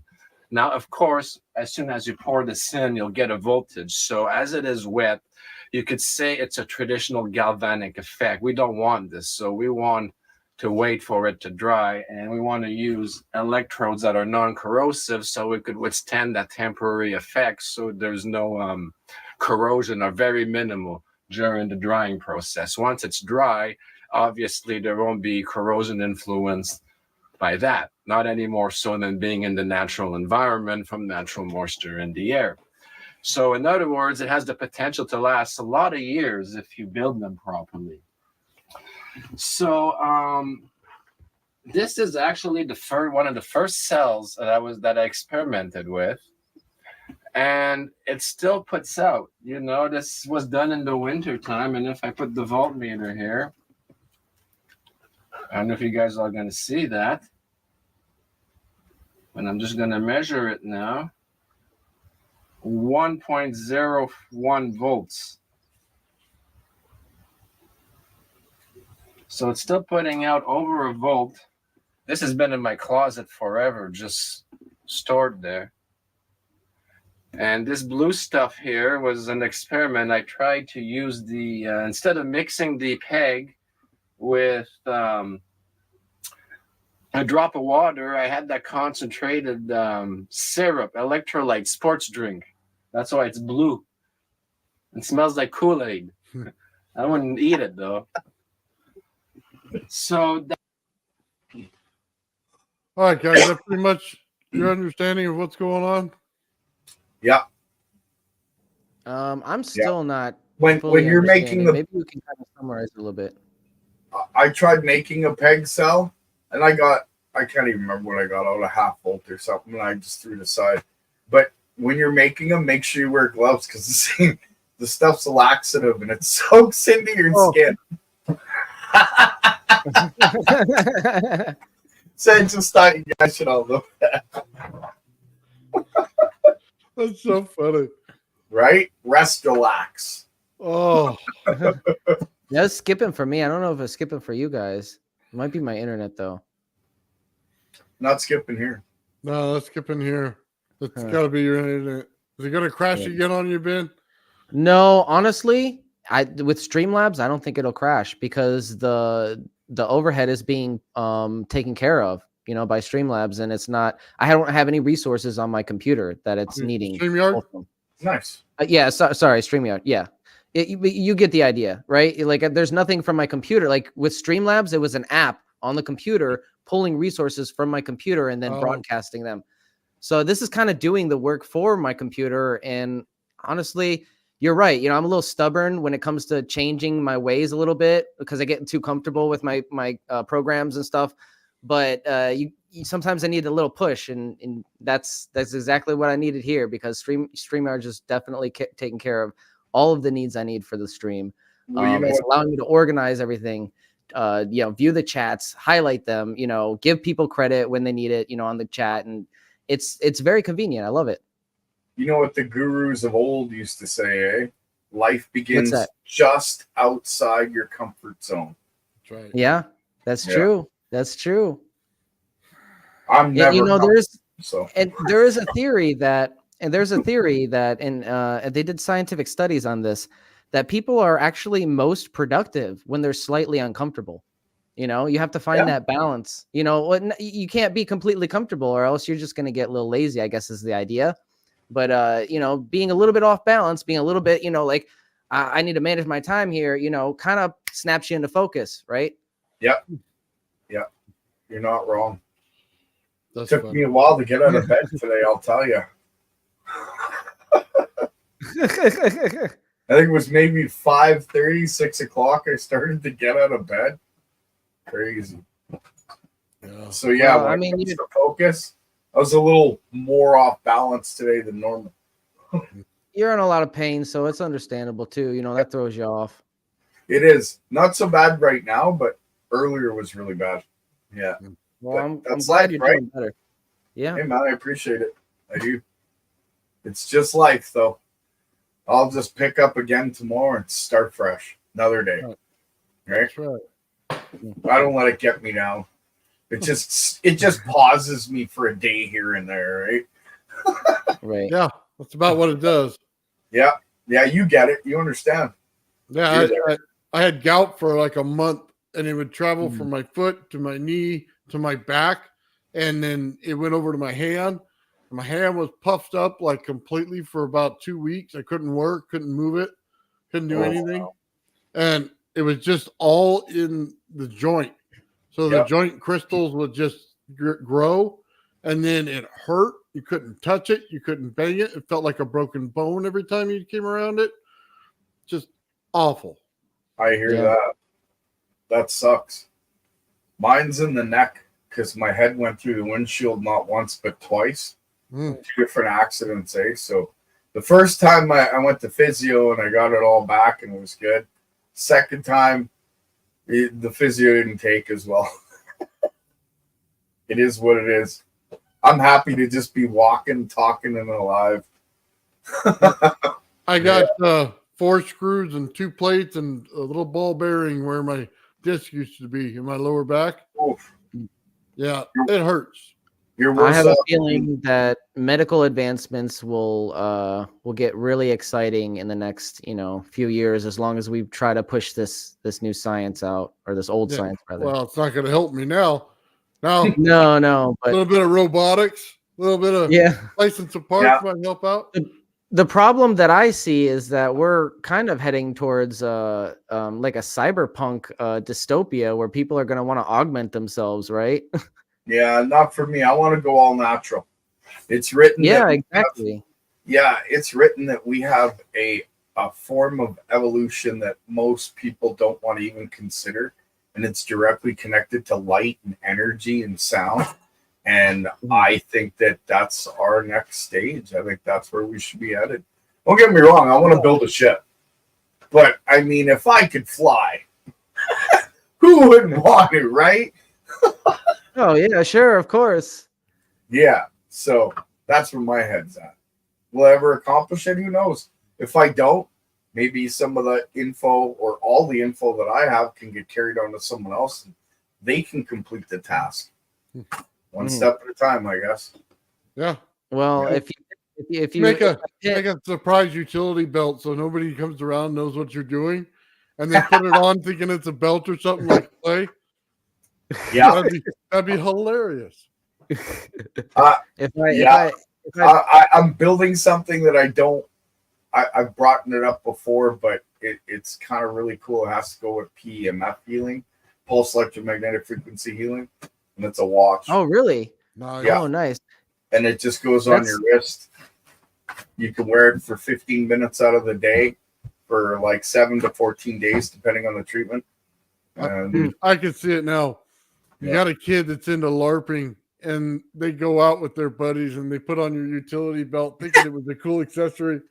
They start flying over with their sabers and start whacking people. Or they disappear where they're standing. You never know, man. Yeah, you never know. Yeah. That would be fun. That would be fun. This has been a long stream. I think this is the longest I've ever been on. Yeah, I meant today to be, because I wanted to, I'm inching towards 1,000 views. So, or 1,000 subscribers. No, I'm sorry, 1,000 subscribers, 4,000 views, watch hours. So I'm trying to close the cap there with this stream. Hey, Gerald, so you're trying to do go ahead. Are you typing things out for all of us? You know what? I don't know how that's working. that little button on the left, I guess that says all. Yeah, you know what? I typed out one thing, all of a sudden I'm seeing 3, and I'm like, wait a second. Suddenly I see that I love everybody. Yeah, I didn't put that. But that's funny. Like, I don't know. It's okay. It happened to both of us. Yeah. First time I did it, I'm like, wait a second. That was me, not Nathan. And I fixed it, but yeah, I kept doing it. I did the same thing. I was like, what's going on here? Well, now we all disappeared. What happened? Oh my God. Oh, there you go. So yeah, I realized after though. It's that little button for on the the left, for right? the chat who needs a little context here. StreamYards has an option where we can chat for everybody or individuals. So we accidentally had that. So I was speaking for Ben and Nathan here. Sorry. It's crazy okay. Stuff coming up. Nathan's going, "What's going on?" Yeah. It says, "I love you all." And I'm like, "Really? Did we get hacked? Is that like a mental thought? Gerald just put it out for everybody. Oh, that's funny. Oh, this looks like some electrolysis going on here, huh? That's BurnEye stuff, isn't it? Yeah. I've been wanting to get back into my hydrogen research. It's just time. There's so many things I'm doing. I can't add that to the list. I eventually probably will. I'm not doing what he's doing, though. What I was doing was totally different.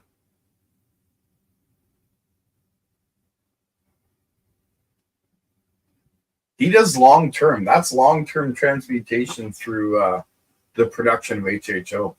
Yeah. Yeah. Me, I was just breaking water and lighting it on fire. It was fun. I thought, you know what? Implosions, let's see how far I can go before it actually scares me a little bit. And the last one I did scared me a little bit. And I haven't done it since because I let the bubbles go for a while and then I lit it and it imploded so hard. I felt it in my chest. My windows in my house shook. Oh, it's crazy. Lighting hydrogen is insane. Yeah, it sounds like it. Yeah, it is. So you got to do it fast when it comes out. Keep the bubbles small. Don't let them get too big. Oh, because that's when you have problems. Wow. Yeah, I was heavy into hydrogen in the beginning. That was when I was watching. Did you guys ever hear of a guy named Russ Grease? RWD Research. Yep. Yep. I heard he did a lot of different research everywhere. He did the water cell. He also did it in Medini. He also did the coils like you're working on. Yeah. He did a lot of different stuff. He did. He did a lot of rodent, and he actually built the EPG. And I don't know if he's ever going to hear this or listen to this. I don't know. But it was weird. He built it. He had all the components, everything, and then nothing. You hear nothing about it. I think you got a phone call and someone told him to back off personally, but I can't prove that, and I've never asked him. But I used to talk to him in the comment section all the time. I even emailed him a couple times in the beginning. But yeah, he built a beautiful EPG. And that's that big it's like a toroid, but it's 3/8 or 1/2 inch copper tubing that wraps in 3, and then it's copper coils wrapped around, many different copper coils wrapped around that, and then it's pulsed with a magnetic gas, supposed magnetic gas, right? And then you pick up the power from the pickup coils. Well, when Stan Meyer had it going, there's a story out there that says, Stan Meyer was talking about it in that basement lecture I'm going to try and find for you. When he started the EPG, everything was going good. He had power running, and he left it running in the garage, went into the house or something, and then all of a sudden they heard this big boom, and it was like the sound barrier was broken or something. And he ran out to the garage and shut it down, and apparently it had shooken his whole house, and the neighbors all heard it, and he never turned it back on. That's the way the story goes anyway. You'll see him tell it in that video. I'm gonna get that. It's like an hour, 10 minutes. But yeah. That was something I wanted to ask you. I haven't been able to put out videos longer than 15 minutes. So I don't know if that's a thing that I have to do with YouTube. Yes. Or it's something I'm missing. You have to go into your settings of YouTube. Yeah. And you have to verify I believe it's your phone number. And verify your email. Yeah. And once you've done that, you can unlock it. And then all you have to do is click it to say that you want it available. Ah, okay. I'll have to go back into that. Yeah, the verification process. Yeah, so going through the studio, when you go into YouTube, go in the studio for YouTube. Yeah. And from there, go into settings. and then it'll bring up your personal settings and stuff like that. But you switch it in there. Okay. I'll do that later for sure. Now then I can put that video up. Go ahead. That allows you for your live streams, though, right now, right? Oh yeah, I can put my live streams out. But that's different than doing like an hour-long video and putting that out. Okay. You know what I mean? Yeah. I don't know why, but like you said. Yeah, that's how you really trigger the algorithm. Yeah. Longer videos? I'm sorry, I didn't mean to interrupt. Is that what you meant? No, not necessarily longer, but just put more attention and detail into them. You know, put a little more love into them, and you know, you can trigger the algorithm a little bit more. Yeah, like I said, I know a guy. I'm gonna trigger the algorithm. Hey, look, we're all good at something. Just understand this. I'm good at looking at something and knowing what's going on before everybody in the room realizes it. Okay. Nice. And then I can take a look at what you're looking at and specifically find that little part that makes it work. Okay. Yeah. That's what I can do. Not I know, I've seen the it. other stuff, but I know exactly where to look. So you talk about a contract, I can find your way out of a contract. You talk about how to trigger an algorithm, I can figure it out. You want to do hardcore mathematics, give me a few minutes and I'll show you. You know what I mean? What you want to do, it's very easy. Math is so easy, dude. It's changing the letter for a number. That's it. Yeah, no, I get that part. I don't know why. But it's true. But that's it. It's all a formula. And all you have to do is change the formula. In our group of Avengers, you're Captain America for sure. I don't know about that. Maybe a little bit of Winter Soldier or something. Who knows? There you go. I'm the new Smart Hulk. I know. I've learned more from Nathan in the last, few weeks than I ever have. From any official like mainstream YouTuber who's, denying free energy exists, Well, again, all those PhDs and MP3s, all those guys that are out there stating that they have all these credentials and they know all these things that can help so many people. I don't hear them teaching nothing. But I've learned more from Nathan the last month than I have from a lot of people, we'll say, in the last 3 years. Mm-hmm. And that blows my mind because those people know exactly what the heck I was talking about and they know exactly what I was doing, but didn't want to talk about it. Yeah. Well, some of the times they get to the edge of their research and they don't know what's beyond it because, remember, we blow things up to prove the point. So to make sure we know where the limit is. And if you don't do that, you'll never find the special parts of anything. Never. I've blown a lot of stuff up. Like I've you said, coils. Gotta be a little bit uncomfortable. Yep. Life begins just outside that comfort zone, man. Or if you walk into the garage room and there's high voltage going on, make sure you stand away from me. I got an experiment I want to try with grounding. Remember we were talking about grounding earlier and then Mike cut me off kind of thing. He gets excited. I like Mike. But yeah, I want to ground a plate and then I want to put the coil above my head and I want to ground the coil to the plate and just see what happens. You're inside the capacitor. Yeah. Just in the grounding. Well, I'll be standing on the ground plate and the coil will be above my head and I'm going to run 432 hertz just to see what happens. 432, the magic number. He's in that special frequency right there. There you go. Hey, when I hurt my toe, I tried to pulse my rodent coil at 432. And, I put it on the toe for, a few minutes to see if it would help. Well, go ahead. Put 2 cameras, one close, one far away, in case you turn into a ball of light like I want to make you catch it. Poof. Yeah. I'll do it live. He said, "What happened to the benefactor?" Yeah, you ever seen him lately? That's awesome. Or you'll just see me sit there shaking. I don't know, but it'll be a fun experiment, right? Like I said, I've this thing when it's running, I've grabbed it, and you're not really supposed to grab a transformer while it's running, but I mean, I'm not worried in that way. I don't know. Yeah. Maybe I'm crazy. It's just a little bit of advice. Never follow his lead on that. Nope, never. Use the 2-pocket rule. This is a warning to the public. Do not try this at home, and do not follow what I do, because most people shouldn't. You put a case around that thing. Go find you a plastic bowl. Put it over it. Something.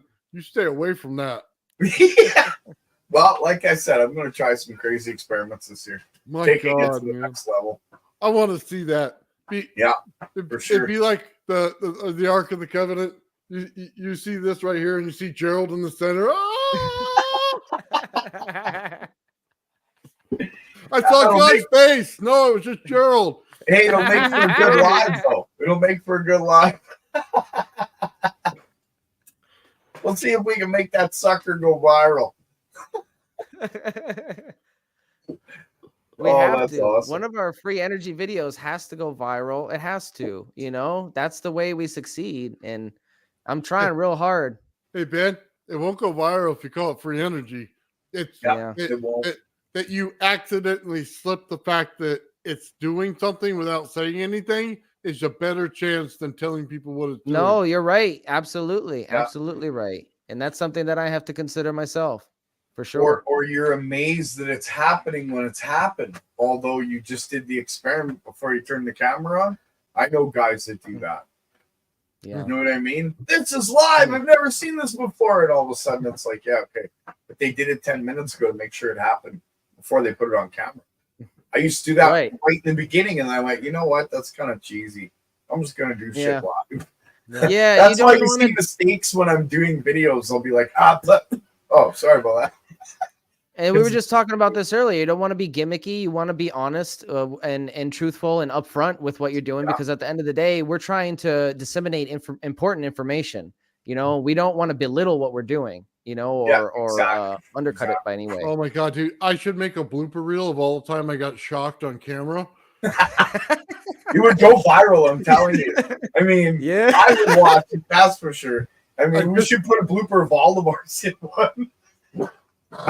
I don't know how to take out all the cuss words yet, because there's a lot of them that follow you when you get shot. You're not wrong. You're not wrong. I can swear like a sailor. Especially if it's 110. Ooh, it's got a bit of a bite. Yeah, it's not the 110 that bothers me. It's the voltage multiplier that hit me in both hands. Oh. Yeah. My brain just went just by hearing that. Yeah, I sat down and rethought my life and thought if I was really doing something special or something very bad to myself. Yeah, is this really worth it? Because that thought goes through your head after getting shocked like that. Yeah. Oh, yeah, it's worth it, though. Oh, hold on. Bernie's doing something over there. He's got something else going on. Bernie? Yeah, Crypto's got he's moving something in the background. I don't know if he's still on the live over there with them or if he's with us. So he sent a message in private chat. He said, I'm here just also at Apex Zoom, and I just told him whenever he wants to just hop on. Okay. He said, crazy stuff being presented at APEC right now. I'll hop over and unmute in 15 minutes. Yeah, I bet you there's crazy stuff being presented at APEC. It's kind of funny how it's all presented after I presented mine, or didn't present mine. Can you Coincidence, hear I me now? guess. It better not be the same Can stuff. you hear me? Oh, did you take a look? Is it the same stuff? So I can't see. Go ahead. I was just Let somebody pull it up then. Who's talking? collecting That's some Bernie. of the monatomics. That's Bernie. Go ahead, Bernie. Yeah, so I'm just collecting stuff out of this jar and putting it in this jar. And then I'm going to try to get this electrode out that is iron in the middle, and it should, like right in here, have some very similar crystals to what Bandini had going on. But first I'm collecting off of this zinc anode the white zinc monoatomics that formed in the cloud, and harvesting it into this jar. Nice. I want to see experiments done with that stuff for sure. Yeah. Right? Get some live results. Yeah, stick it under a great big arc. Very nice work, bark Bernie. cap. Thank you for sharing. And if that'll ever focus, I don't know, the light's not working well today. I'd love to put it in between two capacitor plates and make it just a static charge in there and see what it sticks to or how it forms when you put static electricity on it. Oh, Because yeah. at some point you're going to have to form layers on the outside of the UFO, one for insulation, one that separates the layers, and then the outside layers. So you're going to have to find a way to combine it. If this goes into a paste and it gets activated by any form of electricity with little amps, I wonder if we can use that. You know what I mean? And if it creates some kind of crystalline structure on the inside. Like a yeah. You're going to want to coat several layers with these different monoatomic materials. Yeah, because it's like growing crystals inside of two different plates. It's exactly what we want. Exactly. I wonder if you can mix that with peg cell, how that would turn out. So as I'm pulling this guy up, you can see this black crystalline stuff right there. And it just fell off a bunch, but there's still some on. But interesting. I'm gonna need two hands to try to get it out in one piece. If it will come out. There we go.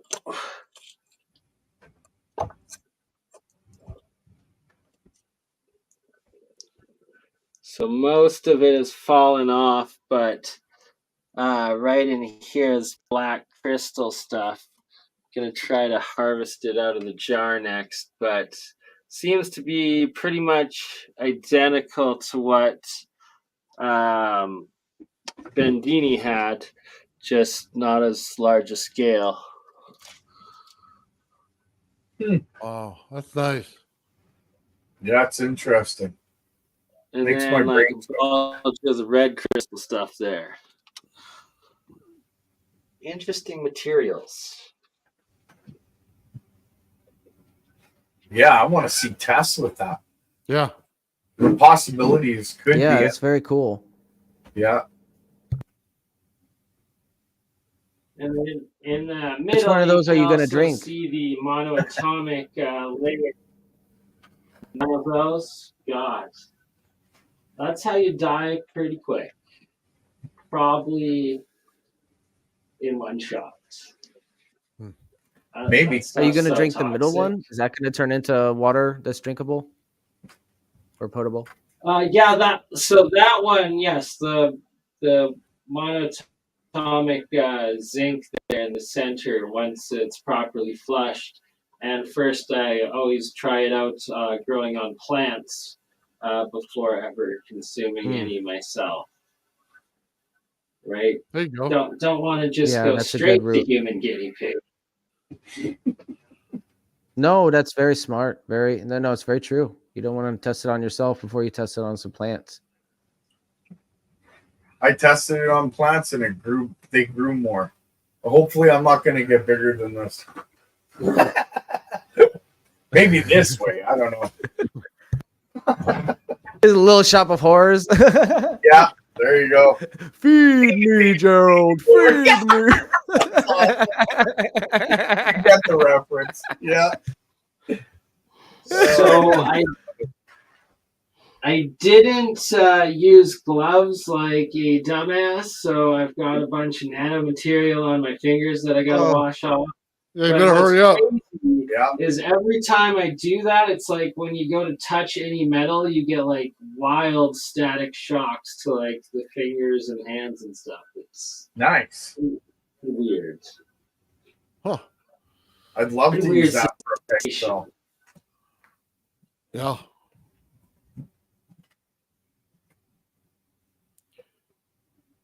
You know what I'd love to do?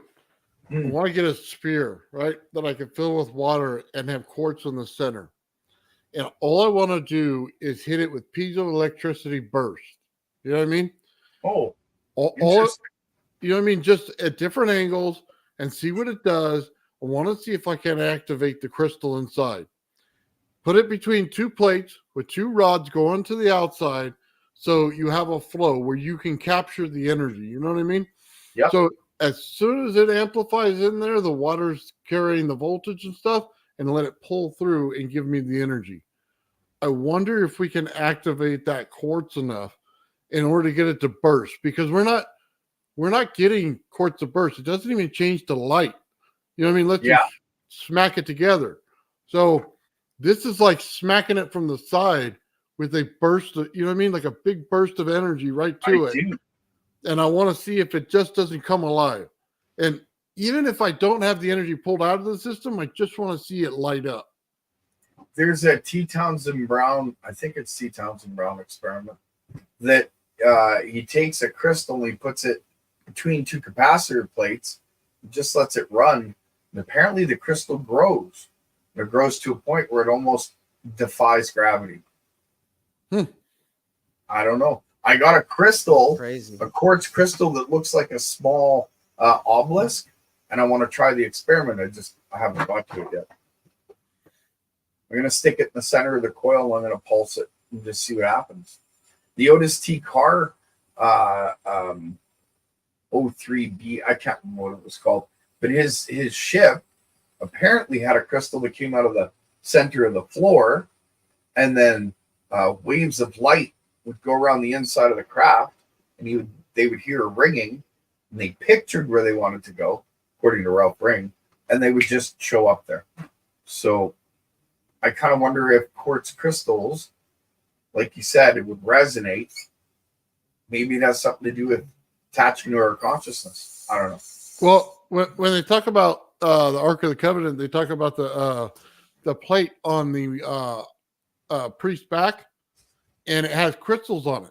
Okay. Yep. Every crystal resonates at a different frequency. Now, we haven't been able to activate them to turn them on to light up.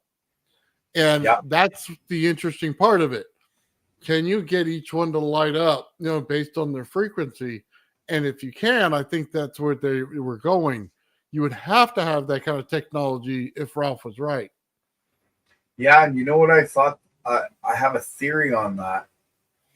When they would light up, they'd give off different frequencies of light.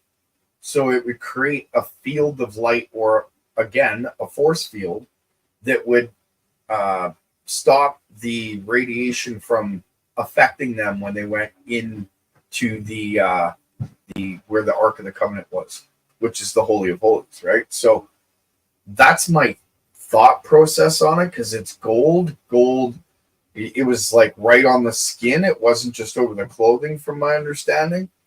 I don't know about that, but my theory is that it would produce multiple frequencies in order for you to be safe around it. Yeah. So they always put it up on something. They always put it on a table. They always put it somewhere else. The Ark? They never grounded it. Yeah. They never dissipated the energy into the ground, so when you came near it, you were toast. Once, there's a story in the Bible where one of the servants was helping carry the Ark, and he tripped or he fell or something, and his hand touched the ground and the Ark at the same time, and he turned into ash instantly. Yeah. So that makes sense. It'd be like grabbing a high voltage power line and grounding it out through your body. Just nothing left. Yeah. Wow. Well, And then it put out different frequencies. So if you had it out of tune, it'd make you sick. You start throwing up, you start being dizzy. Yeah. You would look like you just been through a nuclear war. Yep. You get pox on you, you start to bleed. Just everything would fall apart and disassemble you from the inside out. Yeah, there were reports of people guarding the Ark, and they don't end too well. They have short lifespans. Okay, that Ark that you're talking about is in Ethiopia, and it's not the Ark of the Covenant. It's the Ark of Gabriel or the Ark of Solomon. I think it might be the Ark of Solomon, because the Ark of Gabriel was rumored to be it's in the Middle East, where that big cube is, where the Muslims walk around that cube. Oh, I know what you're talking about. Okay, well, in that same area, about 8 years ago now, maybe, there was a riot there, and it killed like 1,000 people. But the riot was the official story. The actual story was they were digging in that area looking for what they thought was the Ark of the Covenant, and they pulled it out of the ground. And what they did, it actually, an EMP went off and it killed 1,000 people surrounding it. But that's not the Ark of the Covenant. That's the Ark of Gabriel. See, the pyramids. So give us a breakdown. Yeah, give us a breakdown of that, because I'm interested in it. Each pyramid had its own ark, but the Ark of the Covenant was in a very specific pyramid, and that was the one that God gave to Moses when he left Egypt. He took it from the pyramid. Remember, he was a high priest. He knew how to operate everything.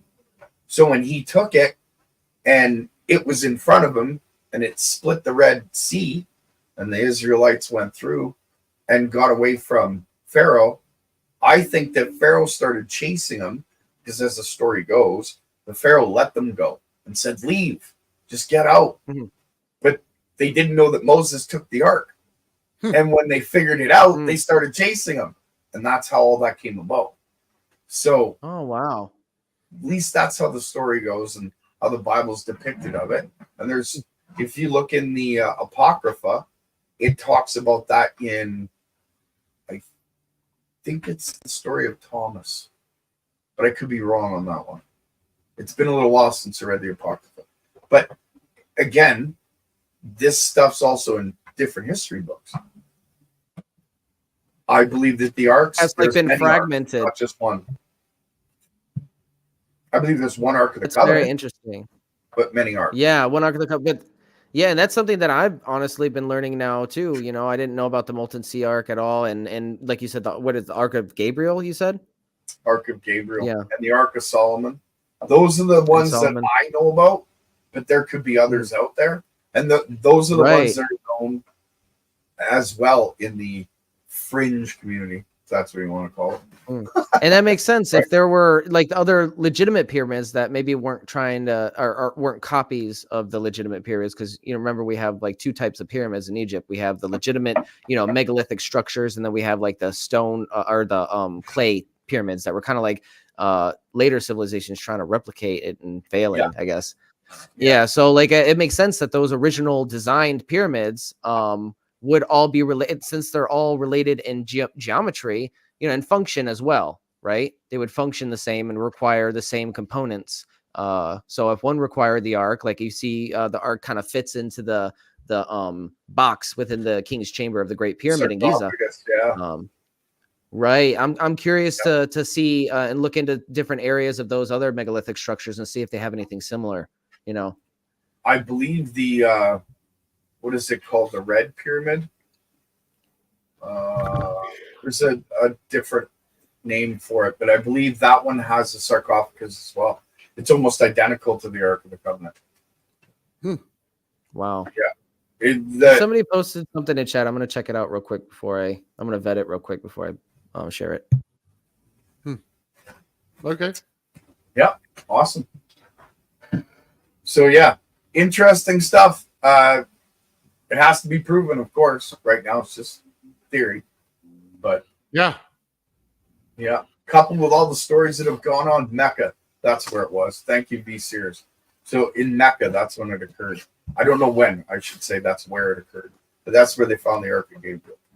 That's why the Eastern Orthodox priest from Russia, the Catholic priest, came out to Mecca, and the Pope and the Eastern Orthodox Catholic priest, who haven't talked many, many years because there was some kind of a falling out between the churches or the factions of churches, they actually got together and had a big discussion. And it's rumored that it was over the Ark of Gabriel. So that's That's you know, interesting. just as a historical point, it would be interesting to hear all of that. You know what I mean? Yeah. Just to see where it all came from, what was going on at the time. It Right really now, puts it's some just perspective rumors, on but- everything. Yeah, absolutely. That's cool. I tried to copy. It won't let me copy this, so I'm gonna. I also have another video I have up that I wanted to play that I found of the T. Townsend Brown effect. If you guys want to check it out. Yeah, I'll be right back, guys. Yep. Oh no, you're good. I'm gonna probably go off camera for a couple of seconds too, but I'm still gonna be here. We're cooking.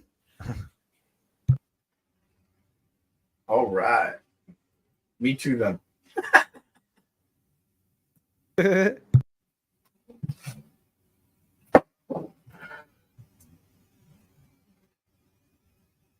There's no sound, Ben.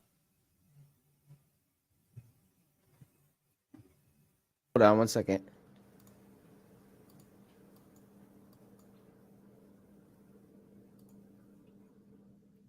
I just want to address one thing Sean Calderon said. The ark contained Aaron's staff, a jar of manna, and the 10 Commandments. I have it under good authority that, yes, you're partially correct. The 10 Commandments are no longer there. There is the bud of Aaron's staff, which is a piece of Aaron's staff. There is a alabaster jar full of manna sealed for the time where the Ark of the Covenant is to be opened. And there is a scroll. And that scroll, it's not the 10 Commandments, but that scroll was instruction on what to do with that manna and the staff when the time comes for it to be anointed, I think is the right word. I could be wrong on that. But from my understanding, that's where it's at. If I'm wrong, I'd love to see it. Not saying that I'm right, but you know what I mean, right? Right. Yeah. So that video actually doesn't have any sound, unfortunately. Oh, bummer. So I'm gonna have to find a different video. Well, it's fortunate that Nathan has a plethora of videos for us to commentate on and check out and learn from here, most of which I haven't been able to touch on yet. That's okay. I'm going to actually have to bail right away because I have some stuff to do before the night is through. No, you're good. I if appreciate you're you still- stopping by. If you're still on in an hour or two, I might pop in again. Right? Yeah. I appreciate Yeah, all the hopefully. time. I appreciate Of the course. subscribers because I've gained 7 or 8 since I've been Nice. on today. So Yeah, thanks, yeah, man. see? And I hope you reach 1,000, man, before you end this stream. I really do. Yeah.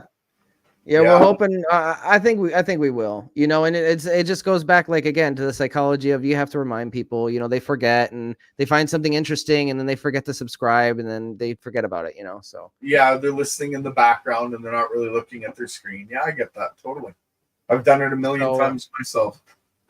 yeah. And I immediately, you know, saw a difference when I started streaming on StreamYards with everybody, and you know, when I was able to plug my channel.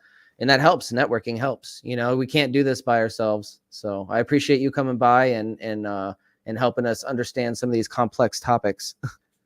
Well, I appreciate the discussion and all the brain activity that I needed today. I'm telling you, I still feel brain dead, but hey, It's okay.